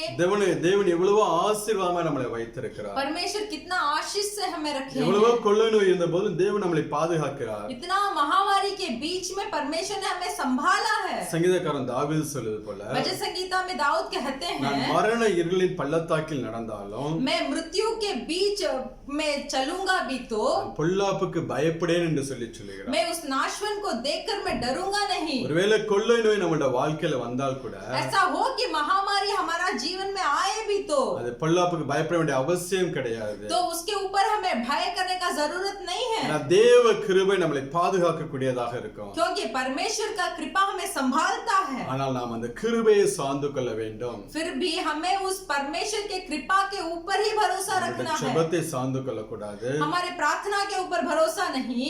நம்மளுடைய பரிசுத்த வாழ்க்கையை சார்ந்து கொள்ளக்கூடாது. हमारा पवित्र जीवन के ऊपर भी थोड़ा भरोसा नहीं. நம்மளுடைய வேத வாசிப்பு அதை எதையும் சார்ந்து விடக்கூடாது. हमारा बाइबल जो वचन पढ़ते हैं उसके ऊपर भी भरोसा बहुत रखने का नहीं. எல்லாம் நம்மளுடைய வாழ்க்கையில இருக்கணும். ये सारी चीजें हमारा जीवन में होना चाहिए. தேவனுக்கு பிரியமாய் சாட்சியுள்ள பிள்ளைகளா இந்த பூமியில வாழ வேண்டும். मुझे परमेश्वर के प्रिय के अनुसार एक गवाही बनकर इस संसार में जीना तो है. ஆனால் அதை நாம் சார்ந்து விடக்கூடாது. फिर भी उसके ऊपर हमें बहुत ठिकाना नहीं रखना है. தேவ கிருபையை சார்ந்து கொண்டு வாழ வேண்டும். मुझे परमेश्वर की कृपा के ऊपर भरोसा रखकर मुझे जीना है. நாம் ஆவிக்குரிய பலத்தை சார்ந்தோம் என்றால் अगर मैं अपने बल के ऊपर भरोसा रखूं तो தேவன் நம்மளுடைய வாழ்க்கையில அமைதியாயிடுவார். तो परमेश्वर हमारे जीवन में चुप हो जाएंगे. இந்த வேத வசனங்களை தியானித்துக் கொண்டிருக்கும்போது जब मैं इस वचन के ऊपर ध्यान कर रहा था தேவன் ஒரு மனிதனை எனக்கு முன்பதாக காண்பித்து கொடுத்தார். एक आदमी को परमेश्वर मेरे सामने दिखाए. உசியா என்கிற ராஜா யூதா தேசத்தில் இருந்தார். उजिया राजा जो यहूदा देश में थे. 2 நாளாகமம் 26ஆம் அதிகாரம் दूसरा इतिहास का पुस्तक उसका 24वां वचन. 16 வயசுல தேவன் அவனை ராஜாவாக இந்த தேசத்துக்கு ஏற்படுத்தினார். 16 उम्र में परमेश्वर ने उस उजिया राजा को देश का राजा बनाया. 52 வருஷம் அந்த ராஜ்யத்தை ராஜ்யபாரம் பண்ணினான். 52 वर्ष उजिया राजा ने उस देश में राज्य किया. அந்த ராஜ்யத்தை அவன் பலப்பட்ட போது அவன் செய்த ஒரு தவறு என்னவென்றால் जब उस सारे बल उस राज्य के ऊपर उसने प्राप्त किया तब उस उजिया राजा ने कार्य किया. 26ஆம் அதிகாரம் 2 நாளாகமம் 26ஆம் அதிகாரம் 16-17 वचनங்களை வாசிக்கலாம். दूसरा इतिहास का पुस्तक उसका 26वां अध्याय उसका 16 और 17 पढ़ेंगे. परंतु जब वह सामर्थ हो गया तब उसका मन फूल उठा और उसने बिगड़कर अपने परमेश्वर यहोवा का विश्वासघात किया. अर्थात वह धूप की वेदी पर धूप जलाने को यहोवा के मंदिर में घुस गया. पर अजर्या याजक उसके बाद भीतर गया और उसके संग यहोवा की 80 याजक भी जो वीर थे गए. ஹalleluya हालेलुया। நல்ல ஒரு ராஜா தான் அவன். उजिया बहुत अच्छा राजा थे। இதே அதிகாரம் 5வது வசனத்தை வாசிச்சீங்கன்னா यही अध्याय में अगर 5वां वचन को आप पढ़ेंगे, जकरिया के दिनों में जो परमेश्वर के दर्शन के विषय समझ रखता था वह परमेश्वर के खोज में लगा रहता था, और जब तक वह यहोवा की खोज में लगा रहा तब तक परमेश्वर ने उसको सफलता दी। இந்த உசியா ராஜா ये उजिया राजा जो थे, தேவனை தேட மனதாய் இருந்தான். परमेश्वर के खोज में अपने मन को टिका रहा था। தேவனை தேடின நாட்களெல்லாம் जिन दिनों में यहोवा की खोज उन्होंने किया, அவனுடைய காரியங்கள்லாம் தேவன் வாய்க்க செய்தார். तो उसका सब काम सफल हुआ था। தன் ராஜ்ய பாரத்தில் நன்றாக பலப்பட்டான். वो अपने राज्य में बहुत सामर्थशाली हुआ, ஆவிக்கிற வாழ்க்கையில் நன்றாக பலப்பட்டான். आत्मिक जीवन में भी बहुत अच्छा सामर्थशाली हुआ। ஆனா அவன் பலப்பட்ட போது जब वो सामर्थशाली शक्तिशाली हुआ அவனுக்கு கேடு உண்டாகும்படியாக तो उसको बिगाड़ने के लिए தேவனுடைய ஆலயத்திலே உள்ளே போய் परमेश्वर के मंदिर के अंदर घुसकर அங்க தேவனுக்கு தூபம் இடும்படியாக துணிகரம் கொள்கிறான். वहां परमेश्वर के मंदिर में घुसकर वेदी पर धूप जलाने की धूप उसने जलाया। 18வது वचनத்தை வாசிக்கலாம். 18 वचन को हम पढ़ेंगे। उन्होंने उजिया राजा का सामना करके उससे कहा, हे उजिया, यहोवा के लिए धूप जलाना तेरा काम नहीं, हारून की संतान अर्थात उन याजकों ही का काम है जो धूप जलाने को पवित्र किए गए हैं। तू पवित्र स्थान से निकल जा, तूने विश्वासघात किया है यहोवा परमेश्वर की ओर से, यह तेरी महिमा का कारण ना होगा। இங்கே உசியா ராஜா பலப்பட்ட போது जब उजिया राजा सामर्थ पाए, ஆசாரியர்கள் மாத்திரம் செய்கிற வேலையை செய்யும்படியாக துணிகரம் கொள்கிறான். याजक जो काम करते हैं वो काम करने के लिए ये अपने आप को मन लगाए, தன் கையில் அதிகாரம் இருக்கும் என்று சொல்லி अपने हाथ में अधिकार है நான் बोलकर, பலவான் என்று சொல்லி मैं सामर्थशाली हूँ समझकर அங்க துணிகரமாக ஆலயத்துக்குள்ளே போகிறான். वो जानबूझकर मंदिर के अंदर घुसते हैं। ஆசாரியர்கள் அவனை தடுத்த போதிலும் याजक लोगों ने उन्हें रोका, அவன் கோபம் கொள்ளுகிறான். तो जब रोके तब उसने गुस्सा आया தன் उसको, கையில் அதிகாரம் இருக்கிறதுனால अपने हाथ में अधिकार जो है தன் பலவான் என்று சொல்லி वो शक्तिशाली है, கோபம் கொள்ள ஆரம்பிக்கும் போது इसीलिए वो बहुत गुस्सा हुआ। அவனுடைய நெற்றியிலே குஷ்டரோகம் தோன்றுகிறது. तो उसका माथे पे कोड़े का रोग आती है। அதுக்கப்புறம் उसके बाद அவன் உயிரோடு இருக்கிற வரைக்கும் जब तक वो जिंदा था அவன் தேவனுடைய ஆலயத்துக்குள்ள போவே இல்லை. वो परमेश्वर के मंदिर के अंदर कभी नहीं जा सका। அவன் தேவ கிருபையை சார்ந்து கொள்ளாமல் वो परमेश्वर की कृपा के ऊपर भरोसा नहीं रखा, தன் ஆவிக்குரிய பலத்தையும் अपने बल के ऊपर, தன்னுடைய அதிகாரத்தையும் சார்ந்தபடியினாலே अपने अधिकार के ऊपर भरोसा रखकर அதுக்கப்புறம் அவனுடைய வாழ்க்கையிலே தேவ ஆலயத்துக்குள்ளே போக முடியவில்லை. इसके बाद उसके जीवन में वो कभी मंदिर के अंदर घुस नहीं पाया। ஏசாயா 6ஆம் அதிகாரம் 1வது வசனத்தை வாசித்தோம் என்றால் एसाया का पुस्तक उसका 6वां अध्याय का पहला वचन अगर हम पढ़ेंगे, जिस वर्ष उजिया राजा मरा मैंने प्रभु को बहुत ही ऊंचे सिंहासन पर विराजमान देखा और उसके वस्त्र के घेरे से मंदिर भर गया। 4வது வசனத்தை வாசிங்க. 4था वचन को पढ़ेंगे, और पुकारने वाले के शब्द से टेड़ियों की नींवें डोल उठी और भवन धुएं से भर गया।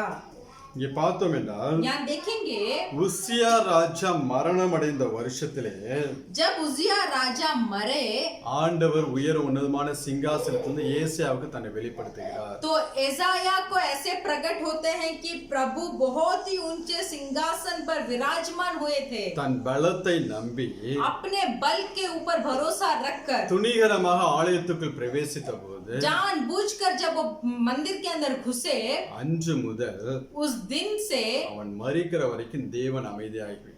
जब तक उजिया राजा मरा तब तक परमेश्वर चुपचाप रहे, தேவன் மௌனமாய் இருந்தார். परमेश्वर मौन रहे। தேவன் ஒரு தரிசனமும் அங்கே காணப்படவில்லை. एक भी दर्शन परमेश्वर ने प्रकट नहीं किया। அவன் மரித்த பிறகுதான் जब उजिया राजा मरे தேவன் கிரியை செய்ய ஆரம்பிக்கிறார். तब परमेश्वर अपने काम को चालू किया। இன்றைக்கு நம்மளுடைய ஆவிக்குரிய பலத்தை நாம் சார்ந்து விடக்கூடாது. आज भी हमारे खुद के के बल के ऊपर हमें भरोसा नहीं रखना है। நாம் எப்பொழுதும் தேவ கிருபையை மாத்திரம் சார்ந்து கொள்கிற பிள்ளைகளாக இருக்க வேண்டும். हर समय हमें परमेश्वर की कृपा के ऊपर ही भरोसा रखना है। எல்லா சூழ்நிலையும் தேவ கிருபையை சார்ந்து கொண்டிருக்க வேண்டும். सारे हालत में हमारे जिंदगी में परमेश्वर की कृपा के ऊपर ही हमें भरोसा रखना है। தேவ கிருபையை சார்ந்து கொண்டால் மாத்திரம்தான் परमेश्वर की कृपा के ऊपर जब हम भरोसा रखेंगे நாம் ஒவ்வொரு நாளும் தேவ சத்தத்தை கேட்க முடியும். तभी प्रतिदिन हम परमेश्वर की आवाज को हम सुनेंगे, இல்லை என்றால் தேவன் அமைதியாகி விடுவார். नहीं तो परमेश्वर चुपचाप हो जाएंगे। இரண்டாவதாக दूसरा, நம்முடைய வாழ்க்கையில பாவம் உள்ளே வரும்போதும் जब हमारे जिंदगी में पाप प्रवेश होती है, நாம் பாவத்திலே இருக்கும்போதும் जब हम पाप में रहते हैं, தேவன் நம்முடைய வாழ்க்கையில மௌனமாகி விடுவார். परमेश्वर हमारे जिंदगी में खामोशी हो जाएंगे। தேவன் சும்மா ஒரு கிரியிலும் செய்யாமல் சும்மா இருப்பார். परमेश्वर एक भी काम किए बिना चुपचाप हो जाएंगे। வேதம் சொல்லுகிறது बाइबल बताती है தேவன் நம்மளோட முகமுகமாய் பேசுகிறவராம். परमेश्वर हमारे साथ आमने सामने बात करने वाले ஒரு हैं। சிநேகிதனோட பேசுவது போல மோசையோட பேசின தேவனாம். एक मित्र के तरह मोसे के साथ परमेश्वर ने बात किया है। ஆபிரகாமோட ஒரு சிநேகிதனை போல தேவன் பழகினாராம். अब्राहम के साथ एक मित्र के तरह परमेश्वर उनके साथ थे। அப்படி பேசக்கூடிய தேவன் நம் தேவன் அவர். ऐसे बात करने वाले हमारे परमेश्वर है। ஒரு ரெண்டு ஃப்ரெண்ட்ஸ் உட்கார்ந்து இருக்கும்போது தொடர்ந்து பேசிக்கொண்டே இருப்பார், அமைதியாக இருக்க மாட்டார்கள். जब दो दोस्त बैठकर बातचीत करते हैं, कभी वो रुक नहीं जाते, ऐसे लगातार बात करते ही रहते हैं। தேவன் அப்படியாக நம்மளுடைய வாழ்க்கையில் மௌனமாய் இருக்க மாட்டார். परमेश्वर उसी तरह हमारे जिंदगी में कभी मौन नहीं रहते। ஆனால் நாம் செய்கிற பாவத்தின் நிமித்தம் फिर भी जो पाप हम करते हैं அவர் சில நேரங்களில் மௌனமாகி விடுவார். तो उसके निमित्त परमेश्वर मौन हो जाते हैं। ஏசாயா புத்தகம் 64 அதிகாரத்துல इसाया का पुस्तक उसका 64 जब हम पढ़ेंगे 11-12 वचनங்களை வாசிக்கலாம். इसाया 64 उसका 11 और 12 हम पढ़ेंगे। 64, 11 और 12। हमारा पवित्र और शोभायमान मंदिर जिसमें हमारे पूर्वज तेरे स्तुति करते हैं आग से जलाया गया और हमारी मन भावने वस्तुएं सब नष्ट हो गई। हे यहोवा, क्या इन बातों के होते हुए भी तू अपने को रोक रहेगा? क्या तू हम लोगों को इस घोर दुर्दशा में रहने देगा? இங்க ஏசாயா தீர்க்கதரிசி சொல்கிறார், यहाँ ईसाया भविष्यवक्ता बताते हैं கர்த்தாவே இவைகள் இப்படி இருந்தோம், परमेश्वर ऐसे ये सब ऐसे ही है, எங்களுடைய இன்பமான ஸ்தலங்கள் எல்லாம் பாழாயின, हमारा पवित्र और शोभायमान मंदिर सब नष्ट हो गया। இப்படியாப்பட்ட சூழ்நிலையை அடக்கி கொண்டிருப்பீரோ? इस हालत में भी क्या आप रोक के रहेंगे? நீர் மௌனமாய் இருந்து आप जब मौन रहकर அதிகமா எங்களை சிறுமைப்படுத்துவீரோ என்று சொல்லி புலம்பிக் கொண்டிருக்கிறார். क्या तू हम लोगों को इस घोर दुर्दशा में रहने देगा? ஆனா இதற்கு ஏசாயா அந்த காரணங்களையும் சொல்லுகிறார். ஏன் தேவன் எங்களுடைய வாழ்க்கையில் மௌனமாய் இருக்கிறார்?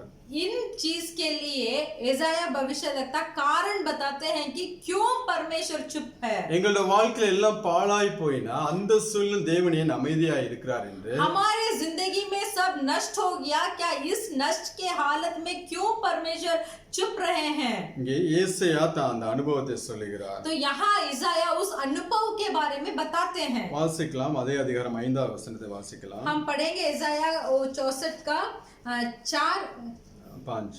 5वां वचन पढ़ेंगे। तो तू उन्हीं से मिलता है जो धर्म के काम हर्ष के साथ करते हैं और तेरे मार्गों पर चलते हुए तुझे स्मरण करते हैं। देख, तू क्रोधित हुआ था क्योंकि हमने पाप किया, हमारी यह दशा तो बहुत समय से है, क्या हमारा उद्धार हो सकता है? ஹல்லேலூயா. हालेलुया। மகிழ்ச்சியும் நீதியும் செய்கிறவர்களையும் धर्म और धर्म के काम हर्ष के साथ करते हैं, உம்முடைய வழியில் உம்மை நினைக்கிறவர்களையும் तेरे मार्गों पर चलते हुए तुझे स्मरण करते हैं, தேவன் சந்திக்கிறவராக இருக்கிறார். तो उनको परमेश्वर मिलते हैं, ஒவ்வொரு நாளும் அவளை நடத்துகிறவராக இருக்கிறார். प्रतिदिन उसको अगुवाई करते हैं, ஒவ்வொரு நாளும் அவளோடு பேசுகிறவராக இருக்கிறார். प्रतिदिन उनके साथ परमेश्वर बात करते हैं। ஆனால் நாங்களோ फिर भी हम அவைகளுக்கு விரோதமாக उसके विरोध எப்பொழுதும் பாவம் செய்தபடினாலே हम पाप ही करते हैं, தேவரீர் கடும் கோபம் கொண்டீர். तो परमेश्वर बहुत क्रोधित हुए, ஆனாலும் फिर भी இன்னமும் நாங்கள் தப்பி இருக்கிறோம். फिर भी हम नाशवन नहीं हुए। அதுதாங்க ஆண்டவருடைய கிருபை. वही है परमेश्वर का कृपा। ஆண்டவர் மௌனமா இருந்தால் கூட परमेश्वर चुपचाप तो है, இன்றைய வரைக்கும் பாதுகாக்கிறார். फिर भी अब तक हमें संभाल कर रखे யோசிச்சு हैं। பாருங்க, எவ்வளவோ நாம் தேவனுக்கு விரோதமாய் செய்திருந்த போதிலும் थोड़ा सोच कर देखिए हम परमेश्वर के विरोध कितने पाप किए हैं। இன்னைக்கு நாம் அந்த தண்டனையிலிருந்து தப்பித்துக் கொண்டிருக்கிறோம் என்றால் आज भी उस दंड से हम सुरक्षित है, ஆண்டவரே இயேசு கிறிஸ்துவின் கிருபை. तो इसका कारण परमेश्वर का कृपा है। இன்றைக்கு நமக்காக தேவனிடத்துல பரிந்து பேசிக் கொண்டிருக்கிற கிருபை. आज भी हमारे लिए वो कृपा के साथ परमेश्वर यीशु मसीह परमेश्वर से बात करते हैं। நாம் அழிந்து போகாமல் நம்மளை பாதுகாத்துக் கொண்டிருக்கிறார். हमें नाश ना हो रहे हैं, इसके लिए हमारे लिए बात करते हैं। அதே நேரத்தில் நம்முடைய வாழ்க்கையில மௌனமாக இருக்கிறார். उसी समय हमारा जीवन में परमेश्वर मौन है, ஒரு கிரியையும் செய்யாமல் சும்மா இருக்கிறார். कुछ भी क्रिया नहीं कर रहे हैं, परमेश्वर चुपचाप है। நீங்க ஓசியா புத்தகம் 4ஆம் அதிகாரத்தை வாசிச்சோம் என்றால் ओसिया का पुस्तक उसका 4था अध्याय को अगर पढ़ेंगे 1-2 வசனங்களை வாசிக்கலாம். தானியேலுக்கு அடுத்து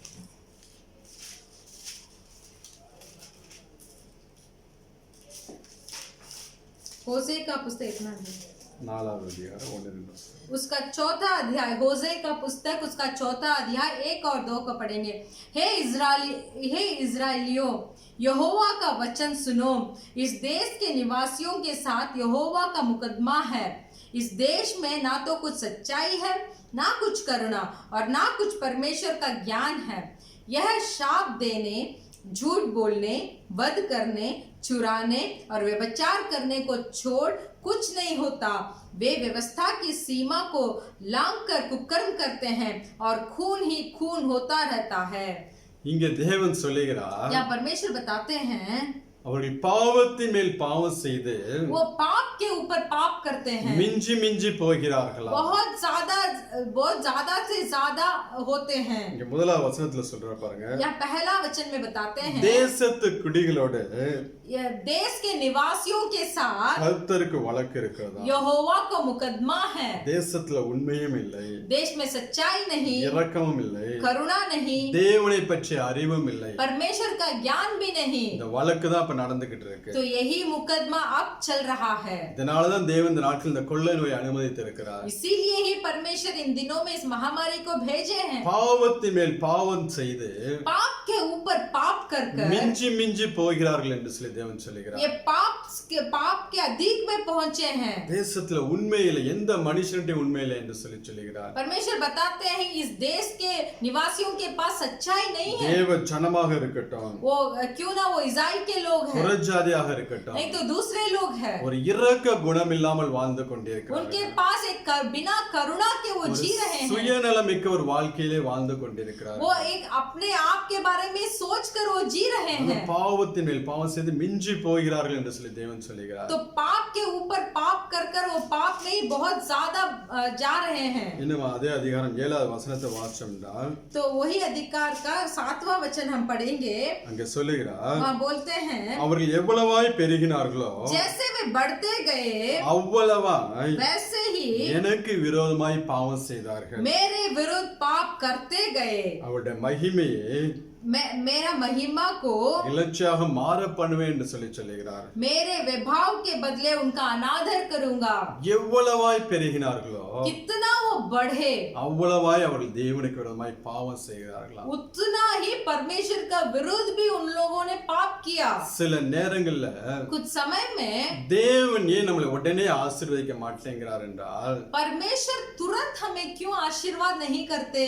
நம்மளுடைய ஆசீர்வாதமே நாம் தேவனுக்கு விரோதமாய் பாவம் செய்கிற பிள்ளைகளாக செய்ய வைத்துவிடும். हमारे पास जो आशीर्वाद है वो आशीर्वाद ही परमेश्वर के विरोध हमें पाप करने के लिए बनाता है। இங்க பாருங்க எவ்வளவாய் பெருகினார்களோ यहाँ देखिए कितना ये निवासियों बढ़े அவ்வளவாய் தேவனுக்கு விரோதமாய் பாவம் செய்கிற பிள்ளைகளாக இருக்கிறார்கள். उतना ही परमेश्वर के विरोध बात भी किए। அதனால தேவன் சில ஆசீர்வாதம் நம்ம வாழ்க்கையில உடனே கொடுக்காமல் इसीलिए परमेश्वर हमारे जीवन में थोड़े आशीर्वादों को तुरंत ना देते हैं, சில காலங்கள் காத்திருக்க வைக்கிறார். थोड़ा समय इंतजार करने के लिए करते हैं। உருவாக்குகிறார், हमें सृष्टि करते हैं। அந்த ஆசீர்வாதம் நம்மளுடைய வாழ்க்கையில வரும்போது जब वो आशीर्वाद हमारे जिंदगी में आएगा, தேவனுக்கு விரோதமாய் பாவம் செய்யாமல் இருக்கும்படியாக परमेश्वर के विरुद्ध हम पाप नहीं किए தேவன் நம்மளை உருவாக்கி तो पाप नहीं करेंगे, इस तरीके से परमेश्वर हमें सृष्टि करेंगे। அதுக்கப்புறம் அந்த ஆசீர்வாதத்தை தேவன் நம்மளோட வாழ்க்கையில கொடுக்கிறார்। इसके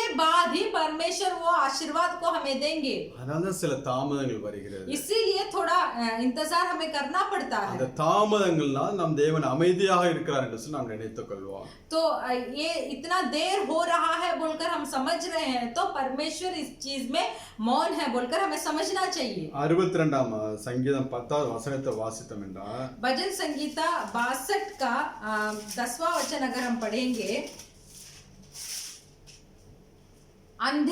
अंधेर करने पर भरोसा मत रखो और लूटपाट करने पर मत फूलो, चाहे धन संपत्ति बढ़े तो भी उस पर मन ना लगाना। ஐஸ்வர்யம் விருத்தியாவதனாலே விருத்தியானால் अंधेरे कर चाहे धन संपत्ति बढ़े இருதயத்தை அதன் மேல வைக்காதே, तो भी उस पर मन ना लगाना। இருதயத்தை அதன் மேல வைத்தோம் என்றால் जब हमारे संपत्ति के ऊपर हमारा हृदय को हम रखेंगे தேவன் நம்மளுடைய வாழ்க்கையில அமைதியாகி விடுவார்। तो परमेश्वर हमारे जीवन में चुप हो जाएंगे। திருப்பி அந்த ஏசாயா 64ஆம் அதிகாரத்துக்கு போவோம்। हम फिर से इसाया पुस्तक का उसका 64 अध्याय पे हम जाएंगे। 6 முதல் 8 வரை உள்ள வசனத்தை வாசிப்போம்। उसका 6 से लेकर 8 तक हम पढ़ेंगे। हम तो सब के सब अशुद्ध मनुष्य के से हैं और हमारे धर्म के काम सब के सब मेल चितड़ों के समान हैं। हम सब के सब पत्ते के समान मुरझा जाते हैं और हमारे अधर्म के कामों ने हमें वायु के समान उड़ा दिया है। कोई भी तुझसे प्रार्थना नहीं करता, ना कोई तुझसे सहायता लेने के लिए चौकसी करता है कि तुझसे लिपटा रहे, क्योंकि हमारे अधर्म के कामों के कारण तूने हमसे अपना मुंह छिपा लिया है और हमें हमारी बुराइयों के वश में छोड़ दिया है।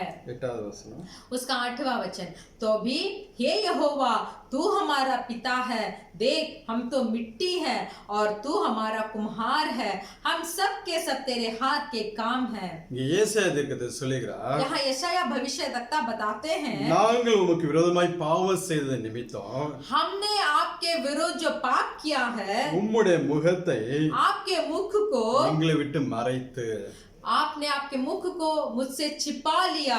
பாவத்தின் நிமித்தம் அவர் முகத்தை மறைக்கிறார் என்றால் हमारे पाप के निमित्त अगर परमेश्वर अपने मुंह को छिपा लिया है மௌனமாகி விடுவார், तो परमेश्वर मौन हो जाएंगे, அமைதியாகி விடுவார், चुपचाप हो जाएंगे, சும்மா இருப்பார்। वो शांत हो जाएंगे। இப்படியாப்பட்ட சூழ்நிலையில் ஒருவேளை வாழ்ந்தீர்கள் என்றால் अगर इस तरीके के हालत में अगर आप और हम जी रहे हैं, தேவனுக்கு பிரியமில்லாத காரியங்களை செய்து கொண்டு अगर परमेश्वर के विरुद्ध काम कर रहे हैं, உங்களுக்கே நல்லா தெரியும் நான் பாவத்திலே வாழ்கிறேன் என்று சொல்லி आपको अच्छी तरह से मालूम है कि मैं पाप में जीवित हूँ, அப்படியாப்பட்ட காலகட்டத்தில் தேவன் உங்களை உணர்த்தும் போது जब इस पाप के बारे में परमेश्वर अगर आपको समझ देंगे தேவ கரத்துல போய் விழுந்து விடுங்க। तो तुरंत जाकर परमेश्वर के हाथों में अपने आप को डाल दीजिए। இங்கே ஏசாயா தீர்க்கதரிசி தேவனை பார்த்து சொல்லுகிறார், यहाँ यशाया भविष्यद्वक्ता परमेश्वर को देखकर बताते हैं, நீர் எங்களுடைய பிதா, आप हमारे पिता है, நாங்கள் களிமண், हम लोग मिट्टी है, நீர் எங்களை உருவாக்குகிறவர், तू हमारी सृष्टि करने वाला कुम्हार है, நாங்கள் உம்முடைய கரத்தின் கிரியைகள் ஆண்டவரே, हम सब के सब तेरे हाथ के काम है। அவருடைய கரத்துல போய் விழும்போது जब हम परमेश्वर के हाथों पर घिर पड़ेंगे, கையவன் கையில் ஒரு களிமண்ணாக மீண்டும் நம்மளை உருவாக்கி எழுப்புவார்। जैसे कुम्हार के हाथों पे मिट्टी है, उस मिट्टी की तरह फिर से परमेश्वर हमें सृष्टि करेंगे। தாவீது ராஜா ஜனங்களை எண்ணி தொகையிட்டு பாவம் செய்த போது जब दाऊद राजा उसके देश के सारे लोगों को गिनती कर कर परमेश्वर के विरुद्ध जब पाप करते हैं, தேவ கோபாக்கின தேசத்துல எழும்பும்போது 3 காரியத்தை தேவன் வைக்கிறார்। परमेश्वर के क्रोध उस देश में भटक उठा, तब परमेश्वर ने दाऊद के पास 3 काम के बारे में पूछते हैं। அப்பொழுது நான் தேவனுடைய கரத்திலே விழுவேன் என்று சொல்லி அவருடைய கரத்துல போய் விழுகிறான்। तो तब दाऊद ने मैं परमेश्वर के हाथों पे ही घिरना चाहता हूँ बोलकर परमेश्वर के हाथों में अपने आप को डाल दिया। அப்பொழுது தேவன் தன்னுடைய கோபத்தை குறைத்துக் கொண்டு तब परमेश्वर ने अपने क्रोध को थोड़ा कमती किया। தேவன் அங்க காரியங்களை மாறுதலாய் முடிய பண்ணுகிறார். तो जो काम उस देश में हुआ था, उस काम में परमेश्वर एक बदलाव को ले आया। அந்த இடத்தை தேவாலயம் கட்டுகிற ஒரு ஸ்தலமாக தேவன் முன்குறிக்கிறார். तो उसी जगह को परमेश्वर का मंदिर बनाने के लिए परमेश्वर चुने थे। ஒருவேளை இன்னைக்கு நீங்க தேவனுக்கு விரோதமாய் வாழ்ந்து கொண்டிருந்தீர்கள் என்றால், अगर इन दिनों में आप भी परमेश्वर के विरुद्ध अगर जी रहे हैं, பாவம் என்று தெரிந்த போதிலும் அதிலே நிலைத்துக் கொண்டிருந்தீர்கள் என்றால், ये पाप है बोलकर आपको जानकारी है, फिर भी उस पाप में ही आप पड़े हैं, तो தயவு செய்து இன்னைக்கு தேவ கரத்துல போய் விழுந்து விடுங்க. हम विनती करते हैं कि आज परमेश्वर के हाथों में अपने आप को समर्पण कीजिए। இல்லை என்றால் தேவன் உங்களுடைய வாழ்க்கையில மௌனமாகவே இருப்பார். नहीं तो परमेश्वर आपकी जिंदगी में चुपचाप हो जाएंगे, ஒரு கிரியைகளை செய்யாமல் சும்மாவே இருக்கிறவராக இருப்பார். एक भी काम नहीं करेंगे, आपके जीवन में परमेश्वर खामोशी हो जाएंगे। ரொம்ப நாளாக நீண்ட நாட்களாய் ஆகிவிடக் கூடாது. ये खामोशी बहुत लंबा, बहुत दिन तक भी होना नहीं चाहिए। ஒரு நாள், 2 நாள், 3 நாள், ஒரு வாரத்துக்கு மேல போக கூடாது. ये परमेश्वर हमारे जिंदगी में अगर चुपचाप रहते हैं तो ये खामोशी सिर्फ 1 हफ्ता के ऊपर नहीं जाना है। எனவே நாம் தேவ சமூகத்தில் விழுந்து விட வேண்டும். तुरंत हमें परमेश्वर के सम्मुख में अर्पण करना है। தேவனே என்னிடத்தில் என்ன குறை என்று சில இடத்தில் கேட்க வேண்டும். हमें परमेश्वर से पूछना है, परमेश्वर मुझ में क्या घटी है। நம்மளை தாழ்த்தும் போது தேவன் நம்மளோட பேச ஆரம்பிப்பார். जब हम अपने आप को परमेश्वर के पास हम अर्पण करेंगे, तभी परमेश्वर हमें सुनेंगे। தேவன் நம்மளோட வாழ்க்கையில பேசாமல் அமைதியாக இருப்பது காரணம், परमेश्वर हमारे जिंदगी में बिना बात किए खामोशी रहते हैं, तो इसका कारण क्या है? முதலாவது, पहले ஆவிக்குரிய பலத்தை நம்பி நாம் தேவ கிருபையை சாராமல் இருந்தால் தேவன் அமைதியாக இருப்பார். हमारे आत्मिक बल के ऊपर भरोसा रखकर परमेश्वर के ऊपर हम भरोसा नहीं रखते हैं, इसका कारण ये एक कारण है। இன்னும் நாம் பாவத்திலே நிலைத்திருந்தோம் என்றால், दूसरा हम पाप में ही हम पड़े रहते हैं, தேவன் நம்மளோட வாழ்க்கையில மௌனமாய் இருப்பார். तब परमेश्वर हमारे जीवन में चुप रहते हैं। மூன்றாவதாக, तीसरा, தேவ மகிமை நம்மளோட வாழ்க்கையில வெளிப்படும்படியாகவும் परमेश्वर की महिमा हमारे जीवन में प्रकट होने के लिए சில நேரங்கள் நம்மளோட வாழ்க்கையில தேவன் மௌனமாய் இருப்பார். कुछ समय परमेश्वर हमारे जिंदगी में खामोशी रहते हैं। நான் நல்லாதான் ஜெபம் பண்றேன், मैं अच्छा से प्रार्थना करता हूँ, நல்ல தேவனுக்கு பிரியமா தான் வாழ்ந்து मैं கொண்டிருக்கிறேன், परमेश्वर के प्रिय के समान जी रहा हूँ, தேவன் சொல்லக்கூடிய காரியங்களா நான் செய்து கொண்டிருக்கிறேன், परमेश्वर जो जो काम को मुझे बताते हैं तो मैं वही करता हूँ, என்னால முடிஞ்ச அளவுக்கு நான் பாவத்தை விட்டு வாழ்ந்து கொண்டிருக்கிறேன் என்று जितना तक हो उतना तक मैं पाप से दूर भाग रहा हूँ, நீங்கள் ஒருவேளை சொல்லி கொண்டிருக்கலாம். ऐसे आप अगर आप बोल रहे हैं, ஆனாலும் தேவன் என் வாழ்க்கையில மௌனமாய் இருக்கிறார். फिर भी परमेश्वर मेरे जीवन में मौन है, அவர் ஒரு கிரியைகள் செய்யாமல் சும்மா இருக்கிறார். कुछ भी काम वो नहीं कर रहे हैं, परमेश्वर शांत है। அப்படி என்று யாராவது நீங்க சொல்லி கொண்டிருந்தால், इस तरीके से अगर आप में कोई ऐसे पूछ रहे हैं, தேவன் உங்களோட வாழ்க்கையில மகிமையான காரியங்களை செய்வதற்காக தான் परमेश्वर आपके जीवन में महिमा भरा हुआ काम करने के அவர் लिए அமைதியாக இருந்து கொண்டிருக்கிறார். वो बहुत शांत है। வாசிக்கலாம் யோவான் சுவிசேஷம் 11ஆம் அதிகாரம் हम पढ़ेंगे यूहन्ना सुसमाचार का पुस्तक उसका 11 अध्याय 3 முதல் 6 வரை உள்ள வசனங்களை வாசிக்கலாம். 3 से लेकर 6 तक हम पढ़ेंगे। उसकी बहनों ने उसे कहला भेजा, हे प्रभु देख, जिससे तू प्रीति रखता है वह बीमार है। यह सुनकर यीशु ने कहा, यह बीमारी मृत्यु की नहीं परंतु परमेश्वर की महिमा के लिए है, कि उसके द्वारा परमेश्वर के पुत्र का महिमा हो। यीशु मार्था और उसकी बहन और लाजर से प्रेम रखता था। फिर भी जब उसने सुना कि वह बीमारी है, तो जिस स्थान पर वह था वह 2 दिन और ठहर गया। ஆண்டவர் நேசிக்கக்கூடிய நல்ல ஒரு குடும்பம், परमेश्वर प्रेम रखने वाले एक अच्छा परिवार था।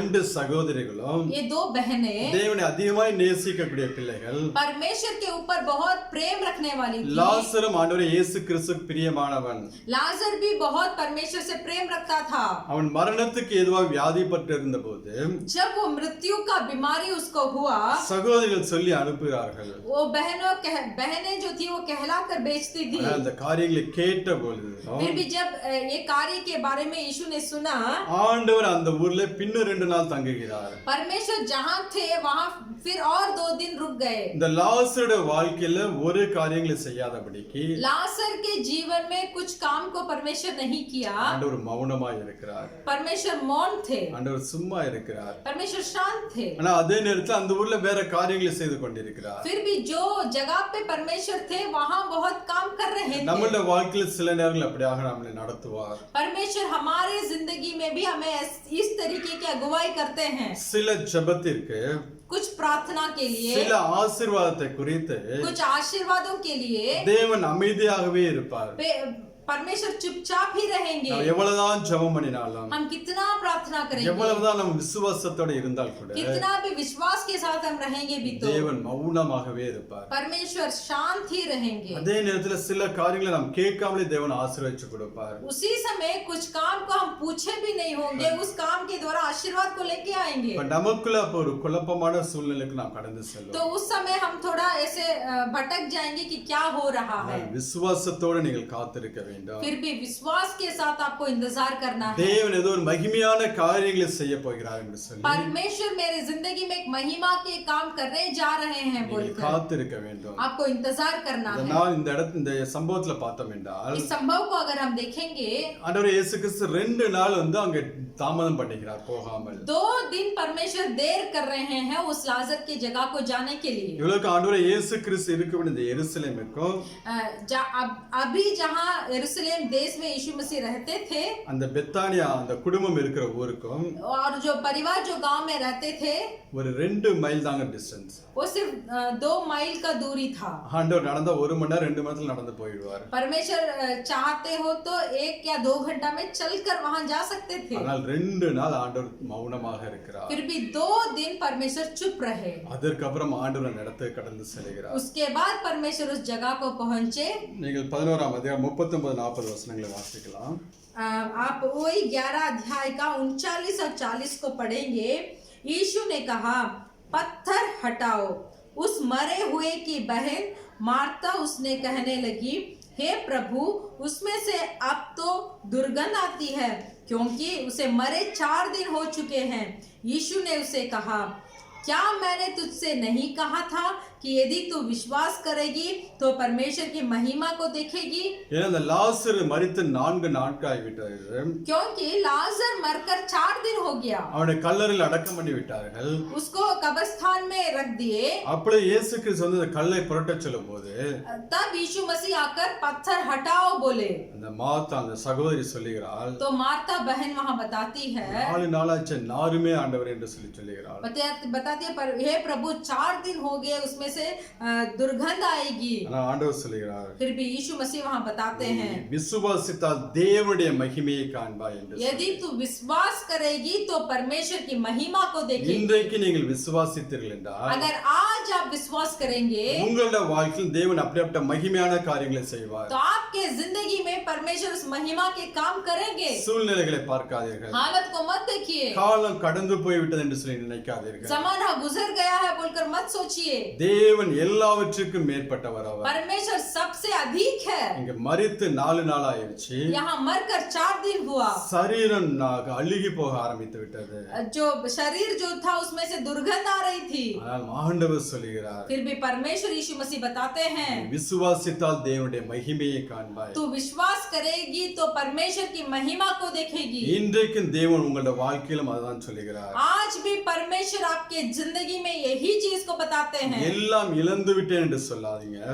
आप ऐसे मत बोलिए कि मैं सब चीज को खो दिया। தேவன் எல்லாவற்றையும் உங்களுக்கு திருப்பி தர வல்லவராக இருக்கிறார். परमेश्वर सब चीज को वापस लेने आने के लिए सामर्थ है। தேவன் அந்த கல்லறையை திறந்து परमेश्वर उस कब्र को खोलकर, ஆண்டவர் சொல்லுகிறார் 43-44 வசனங்கள்ல, 43 और 44 में बताते हैं, यह कहकर उसने बड़े शब्द से पुकारा, हे लाजर निकल आ। जो मर गया था वह कफन से हाथ पांव बंधे हुए निकल आया और उसका मुंह अंगोछे से लिपटा हुआ था। यीशु ने उनसे कहा, उसे खोल दो और जाने दो। ஹalleluya. हालेलुया। மரித்தவனாக இருந்த போதிலும் वो मर गया था, ஆண்டவருடைய வார்த்தையின் சத்தத்தை கேட்கும்போது परमेश्वर का शब्द का आवाज को सुना, வெளியே எழுந்து வருகிறான். तुरंत वो बाहर उठकर आया। இன்றைக்கு நம்மளோட வாழ்க்கையில आज भी हमारे जीवन में நல்லா தான் ஜெபம் பண்றேன், मैं अच्छा से प्रार्थना करता நல்லா हूँ, தேவனை ஆராதிக்கிறேன், मैं अच्छा से आराधना करता हूँ, தேவனுக்கு பிரியமா தான் வாழ்கிறேன், परमेश्वर के प्रिय में ही जीता हूँ, ஆனாலும் சில காரியங்கள் தேவன் மௌனமாய் இருக்கிறான்னு சொன்னீங்கன்னா फिर भी कुछ चीजों में परमेश्वर खामोशी है ऐसे आप बोल रहे हैं तो ஆண்டவர் மகிமையான காரியங்களை செய்ய போகிறார். परमेश्वर महिमा के काम करने जा रहे இங்க हैं। மார்த்தாவோட வாழ்க்கையை பாத்தீங்கன்னா यहाँ मार्ता का जीवन को ஆண்டவர் देखेंगे, வருகிறார் என்று சொல்லி கேள்விப்பட்ட உடனே जब वो सुनती है कि परमेश्वर आ रहे हैं, ஓடி இயேசு கிறிஸ்துவிடம் வருகிறார். वो दौड़कर यीशु मसीह के पास आती है। அங்கே ஆண்டவர் சொல்லுகிறார், वहाँ यीशु मसीह बताते உன் हैं சகோதரன் உயிர்த்தெழுந்திருப்பான் என்று. तेरे लाजर फिर से जी उठेगा बोलकर அதற்கு அவர் சொல்லுகிறார், वो बात के लिए फिर से वो बताती है கடைசி நாட்களில் என் சகோதரன் உயிர்த்தெழுந்திருப்பான் என்று சொல்லி நான் அறிவேன். आखिरी दिनों में या अंतिम दिनों में मेरा भाई जी उठेगा बोलकर मुझे मालूम है। நல்ல வேத வசனங்களை அறிந்திருக்கிறாள். बहुत अच्छा से परमेश्वर के वचन के बारे में मार्ता को जानकारी இந்த है। அதிகாரத்தை எல்லாம் நீங்க வாசிச்சு பாத்தீங்கன்னா ये पूरा अध्याय को अगर आप पढ़कर देखेंगे, ஆண்டவரோடு அவர் பேசிக் கொண்டிருக்கிற காரியங்களை பார்த்தோம் என்றால் परमेश्वर के साथ मार्ता कैसे बात कर रही है वो कार्य को अगर आप देखेंगे, நல்ல வேத வசனங்களை அறிந்திருக்கிறார். बहुत अच्छा से परमेश्वर के वचन के बारे में जानकारी है। அடுத்து நீங்க மரியாளோட வாழ்க்கையை பாத்தீங்கன்னா दूसरा मरियाल के जीवन में आप देखेंगे நல்ல தேவனை ஆராதிக்கக்கூடிய ஒரு சகோதரி. बहुत अच्छा से परमेश्वर की आराधना करने वाली थी। 32 வசனத்தை வாசிச்சோம் என்றால் उसका 32 का वचन को जब हम पढ़ेंगे, இயேசு இருந்த இடத்துல மரியாள் வந்து 32वां वचन, जब मरियम वहां पहुंची, அவரை கண்டவுடனே जहां यीशु था उसे देखते ही அவருடைய பாதத்தில் விழுந்து उसके पांवों पर गिर पड़ी। ஆண்டவருடைய பாதத்தில் விழுகிறது என்றால் परमेश्वर के पांवों तले गिरना है तो அவரை ஆராதிப்பதற்கு ஒரு அடையாளம். आराधना करने का एक चिन्ह है। நீங்க 11ஆம் அதிகாரம் 2வது வசனத்தை வாசிங்கன்னா 11 अध्याय का दूसरा वचन अगर आप पढ़ेंगे, மரியாளை குறித்து வேதம் சொல்கிறது, मरियम के बारे में वचन बताता है, கர்த்தருக்கு பரிமள தைலம் பூசி प्रभु पर इत्र डालकर தன் தலைமயிரால் अपने बाल से அவருடைய பாதங்களை துடைத்தாலும் उसके पांवों को पोंछा। அவ்வளவாய் தன்னுடைய மகிமையை தேவனுக்கு கொடுத்து उतना तक अपनी महिमा को उसने परमेश्वर को दिया, தன் ஐஸ்வர்யத்தை தேவனுக்கு கொடுத்து अपने संपत्ति को भी परमेश्वर को दिया। அங்க தேவனை ஆராதிக்கிறவர். इस तरीके से मरियम ने परमेश्वर की आराधना की, அதனால்தான் அவங்களோட வாழ்க்கையில் தேவன் மகிமையான காரியத்தை செய்தார். इसीलिए मरियम के जीवन में परमेश्वर महिमा भरा काम किया। மாத்தாள் मार्ता நல்ல வேதங்களை வாசிக்க வேத வசனத்துக்கு ஒரு அடையாளமாகவும், वो वचन के एक चिन्ह थी, மரியாள் मरियम जो थी நல்ல ஆராதிக்கிறவர்களுக்கு ஒரு அடையாளமாகவும் बहुत अच्छा आराधना करने वाली का एक चिन्ह थी, நாம் பார்க்க முடிகிறது. हम यहाँ देख सकते हैं। என்னுடைய வாழ்க்கையும் அப்படிதான் இருக்கு, मेरा जीवन भी ऐसे ही है, ஆனாலும் அமைதியாக இருக்கிறார் என்று நீங்க நினைத்தீர்கள் फिर भी என்றால் आप सोच रहे हैं परमेश्वर क्यों मेरे जीवन में चुपचाप है। தேவன் மகிமையான காரியத்தை செய்ய போகிறார். परमेश्वर महिमा भरा हुआ काम करेंगे। ஒரு நாள் இந்த ஆவிக்குரிய வாழ்க்கையை விட்டு விடாதீர்கள். एक दिन भी इस आत्मिक स्थिति को छोड़ मत दीजिए। ஒவ்வொரு நாளும் தேவ கிருபையை சார்ந்து கொள்ள கற்றுக்கொள்ளுங்கள். प्रतिदिन परमेश्वर की कृपा के ऊपर भरोसा रखिए। இன்னும் अनेक காரியங்களை நான் சொல்ல முடியும். और बहुत सारे काम को हम बता सकते हैं। நீங்க வந்து அன்னாளுடைய வாழ்க்கையை பார்த்தீங்கன்னா अन्ना के जीवन में अगर आप देखेंगे, அவள் குழந்தை இல்லாமல் अनेक ஆண்டுகள் வேதனைப்பட்டு கொண்டிருந்தாள். बहुत वर्ष उसका एक बच्चा नहीं था, इसीलिए वो बहुत दुख उठाती थी। ஒவ்வொரு வருஷமும் தேவாலயத்துக்கு வருவாள், प्रति वर्ष वो परमेश्वर की कलीसिया में பலிகளை जाएगी, செலுத்துவாள், बलिदान देगी, ஜெபிப்பாள். प्रार्थना करेगी। ஆனாலும் அவளுடைய வாழ்க்கையில தேவன் அமைதியாகவே இருந்தார். फिर भी उसके जीवन में परमेश्वर मौन थे। எதுவரைக்கும் தேவன் அமைதியாக இருந்தார் என்றால் कब तक परमेश्वर मौन थे अगर हम देखेंगे, நீங்க வாசிக்கலாம் 1 சாமுவேல் 1ஆம் அதிகாரம் आप पढ़ सकते हैं 1 सामुवेल का पहला अध्याय 11வது वचनத்தை வாசிக்கலாம். उसका 11 अध्याय को हम पढ़ेंगे। 10-11 கூட வாசிக்கலாம். पहला सामुवेल का पुस्तक उसका पहला अध्याय का 10 और 11। वह मन में व्याकुल होकर यहोवा से प्रार्थना करने और बिलक कर रोने लगी, और उसने यह मन्नत मानी, हे सेनाओं के यहोवा, यदि तू अपनी दासी के दुख पर सचमुच दृष्टि करे और मेरी सुधि ले और अपनी दासी को भूल न जाए और अपनी दासी के पुत्र दे, तो मैं उसे उसके जीवन भर के लिए यहोवा के अर्पण करूंगी और उसके सिर पर चूरा फिरने ना पाएगा। அந்த முதல் குழந்தையை जो पहला बच्चा उसका था, தேவனுக்கு கொடுப்பேன் என்று சொல்லி ஒரு பொருத்தனை பண்ணுகிற வரைக்கும், एक अर्पण करती है कि मैं मेरा पहला बच्चा को मैं आपको सौंप दूंगी बोलकर, அவளுடைய வாழ்க்கையில தேவன் மௌனமாய் இருந்தார். तो ये अर्पण करने तक परमेश्वर उसके जिंदगी में मौन रहे, தேவன் சும்மாவே இருந்தார். परमेश्वर शांत रहे।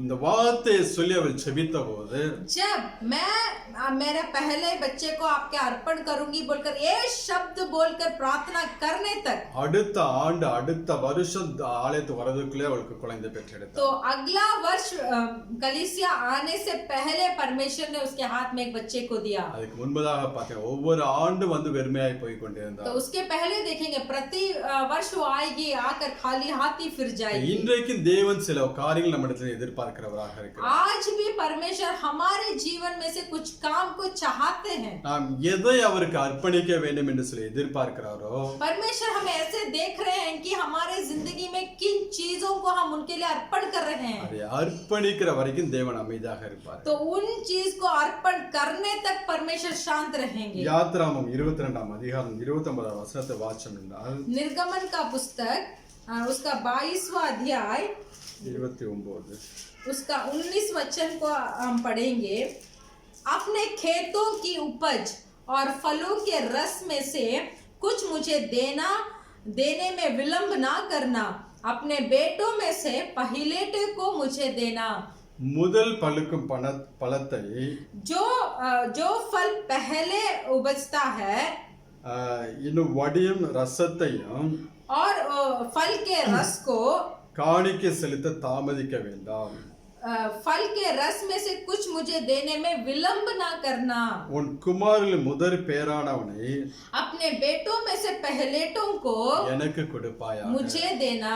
இது கொடுக்கிற வரைக்கும் அன்னாள் இடத்தில் ஆண்டவர் அமைதியாக இருந்தால், तो इन चीज को देने तक अन्ना के जीवन में परमेश्वर शांत रहे। தனக்கு கொடுக்கக்கூடிய முதல் பிள்ளையை நான் உனக்கு கொடுப்பேன் என்று சொல்லுகிற வரைக்கும், आप जो पहले बच्चे को मुझे देंगे उस बच्चे को मैं आपके लिए अर्पण करूंगी बोलकर बोलने तक தேவன் அமைதியாக இருந்தார். परमेश्वर मौन रहे। என்னைக்கு அவள் ஒப்பு கொடுத்து அர்ப்பணித்து ஜெபம் பண்ணாலோ, जब वो अर्पण कर कर प्रार्थना की, அதுக்கப்புறம் தேவனுடைய ஆசீர்வாதம் அவனுடைய வாழ்க்கையில கடந்து வந்துச்சு. उसके बाद परमेश्वर की आशीर्वाद अन्ना के जीवन में आया। அதுக்கப்புறம் 5 பிள்ளைகளை கொடுத்து தேவன் அன்னாளை ஆசீர்வதித்தார். उसके बाद 5 बच्चों को देखकर अन्ना को परमेश्वर ने आशीर्वाद किया। இன்றைக்கு தேவன் எதை அர்ப்பணிக்க வேண்டும் என்று சொல்லி எதிர்பார்க்கிறாரோ, आज भी हमारी जिंदगी में परमेश्वर कौन से चीज को अर्पण करने के लिए चाहते हैं, அர்ப்பணிக்கும் போது தேவன் உங்களோட வாழ்க்கையில கிரியைகளை செய்வார். जब आप उस चीज को अर्पण करेंगे तो आपके जीवन में भी परमेश्वर आशीर्वाद देंगे। அடுத்ததாக ஆபிரகாமுடைய வாழ்க்கையில பார்த்தோம் என்றால், दूसरा अब्राहम के जीवन में हम देखेंगे,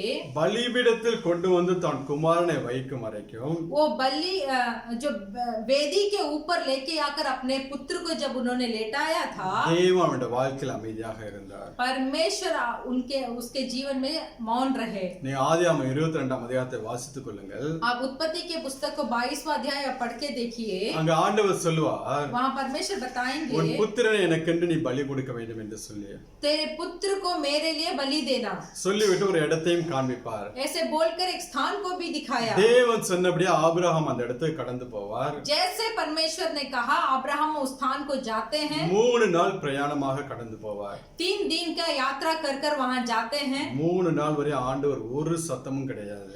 3 दिन तक परमेश्वर ने एक भी आवाज अब्राहम को नहीं दिया। ஆண்டவர் மௌனமாகவே இருந்தார். परमेश्वर मौन रहे। அங்கே பலிபீடத்தை கட்டி वहाँ वेदी को बनाकर தன் குமாரனை எடுத்து பலியாக வைத்து अपने पुत्र को वहाँ बलि के रूप में सुलाकर அவனை வெட்டும்படியாக கத்தியை ஓங்குற வரைக்கும் தேவன் அமைதியாக இருந்தார். जब उसको बलि देने के लिए चाकू को ऊपर उठाने तक परमेश्वर मौन रहे। வெட்ட வரும்போதுதான் தேவ சத்தம் அங்க உண்டாகிறது. जब उसके ऊपर चाकू पड़ने को आया तभी परमेश्वर ने आवाज दिया। இப்ப இன்றைக்கு உன்னையோ आज भी आपको, உன் குடும்பத்தையோ आपके परिवार को, உன் பிள்ளைகளையோ आपके बच्चों को, உன் ஐஸ்வர்யத்தையோ आपके संपत्ति को பலிபீடத்தில் கொண்டு வந்து வைக்காத வரைக்கும் जब तक वेदी पर लेके आकर नहीं रखेंगे சில காலங்கள் தேவன் அமைதியாக இருப்பார். तो कुछ समय तक परमेश्वर मौन ही रहेंगे. பலிபீடத்துல வைத்து எடுக்கும்போது जब आप वेदी पर रख कर आप उठाएंगे தேவன் அதை ஆசீர்வதித்து பலிகை பெருக பண்ணுவார். तो परमेश्वर उसको आशीष कर कर बहुत आगे बढ़ाएंगे. பலிபீடத்துக்கு கொண்டு வராத வரைக்கும் वेदी पर बिना लेके आए தேவன் அமைதியாகவே இருப்பார்.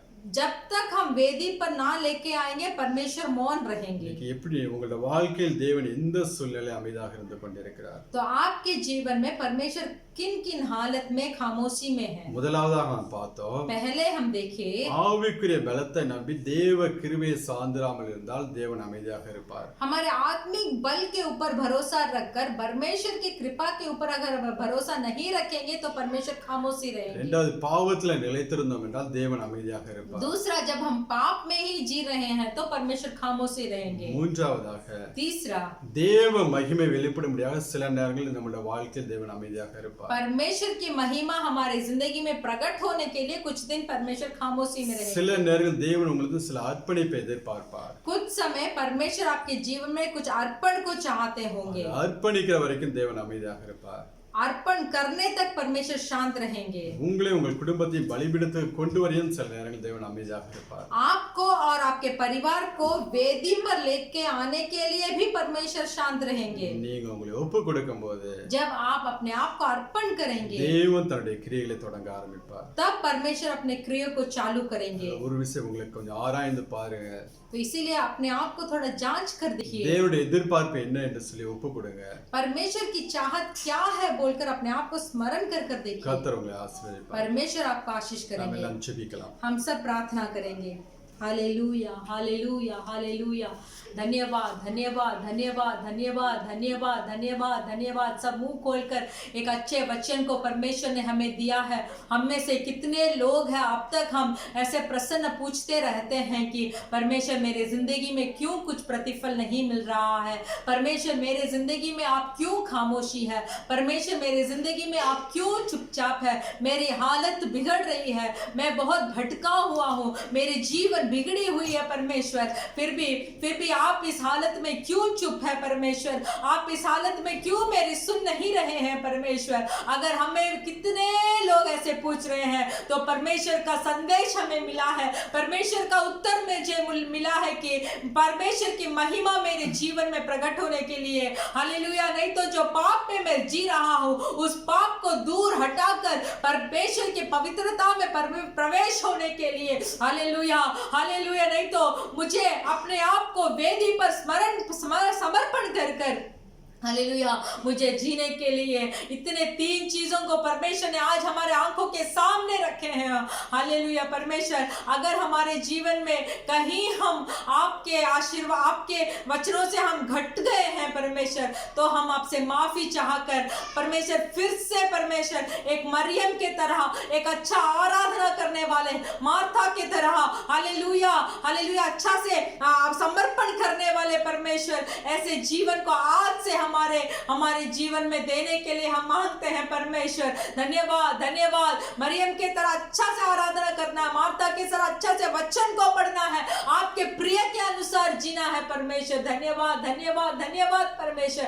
हमारे कलीसिया को ऐसे बनाइए, हमारे कलीसिया के भाई और बहन परिवार कुटुंब सारे लोगों को आपके हाथों में समर्पण करते हैं. इस अंतिम दिनों में आपके अभिषेक से हर एक को भरी है, आपके आशीर्वाद से हर एक को भरी है. आपके आगमन में हम हर एक भाई और बहन कुटुंब परिवार बच्चे लोग भाग लेने का योग्य हमें बनाइए परमेश्वर. धन्यवाद कहते हैं. संदेश दिए हुए पास्टर जी को उनके परिवार के बच्चों को आपके हाथों में समर्पण करते हैं. आप उनके चारों ओर दीवार बनकर उनके रक्षा करने के लिए मांगते हैं. जरूरतों सबको पूरा मन के सारे विनती और मन्नतों को पूरा करने के लिए विनती करते हैं परमेश्वर. Hallelujah, hallelujah. जहां कहीं हमारे भाई लोग इस आराधना में जुड़कर इस संदेश को सुना परमेश्वर, उनके उनके जीवन में काम करने के लिए हम आपसे विनती करते हैं परमेश्वर। एक भी दिन हमारे ऊपर, हमारे संपत्ति के ऊपर, हमारे बल के ऊपर हम भरोसा नहीं, हमारे आयु के दिन तक परमेश्वर आपकी कृपा के ऊपर, आपके अनुग्रह के ऊपर भरोसा रखकर हमें जीना सीखना है परमेश्वर। अपने आप के ऊपर कभी हमें भरोसा नहीं, बल के ऊपर, संपत्ति के ऊपर, नौकरी के ऊपर, किसी के ऊपर हमें भरोसा नहीं करना है। भरोसा करना है तो सिर्फ आपके कृपा के ऊपर, जो कृपा आप तक हमें संभाला है। धन्यवाद करते हैं, धन्यवाद करते हैं। आने वाले दिन तक आप हमें सुरक्षित रखिए, आपके पंखों थले हमें छिपा कर रखिए। यीशु मसीह के नाम से मांगते हैं पिता, ஆமென். आमेन। கர்த்தராகிய இயேசு கிறிஸ்து கிருபையும் हमारा यीशु मसीह का कृपा பிதாவாகிய தேவனுடைய அன்பும் और पिता परमेश्वर का प्रेम பரிசுத்த ஆவியானவருடைய அந்யோன்ய ஐக்கியம் और पवित्र आत्मा का सौभाग्यता இன்றும் என்றும் நம் அனைவரோட கூட இருப்பதாக. आज और हर पल हमारे साथ हो। ஆமென். आमेन। ஹalleluya. हालेलुया। ஹalleluya. हालेलुया। ஜெய் மசீஹ். जय मसीह।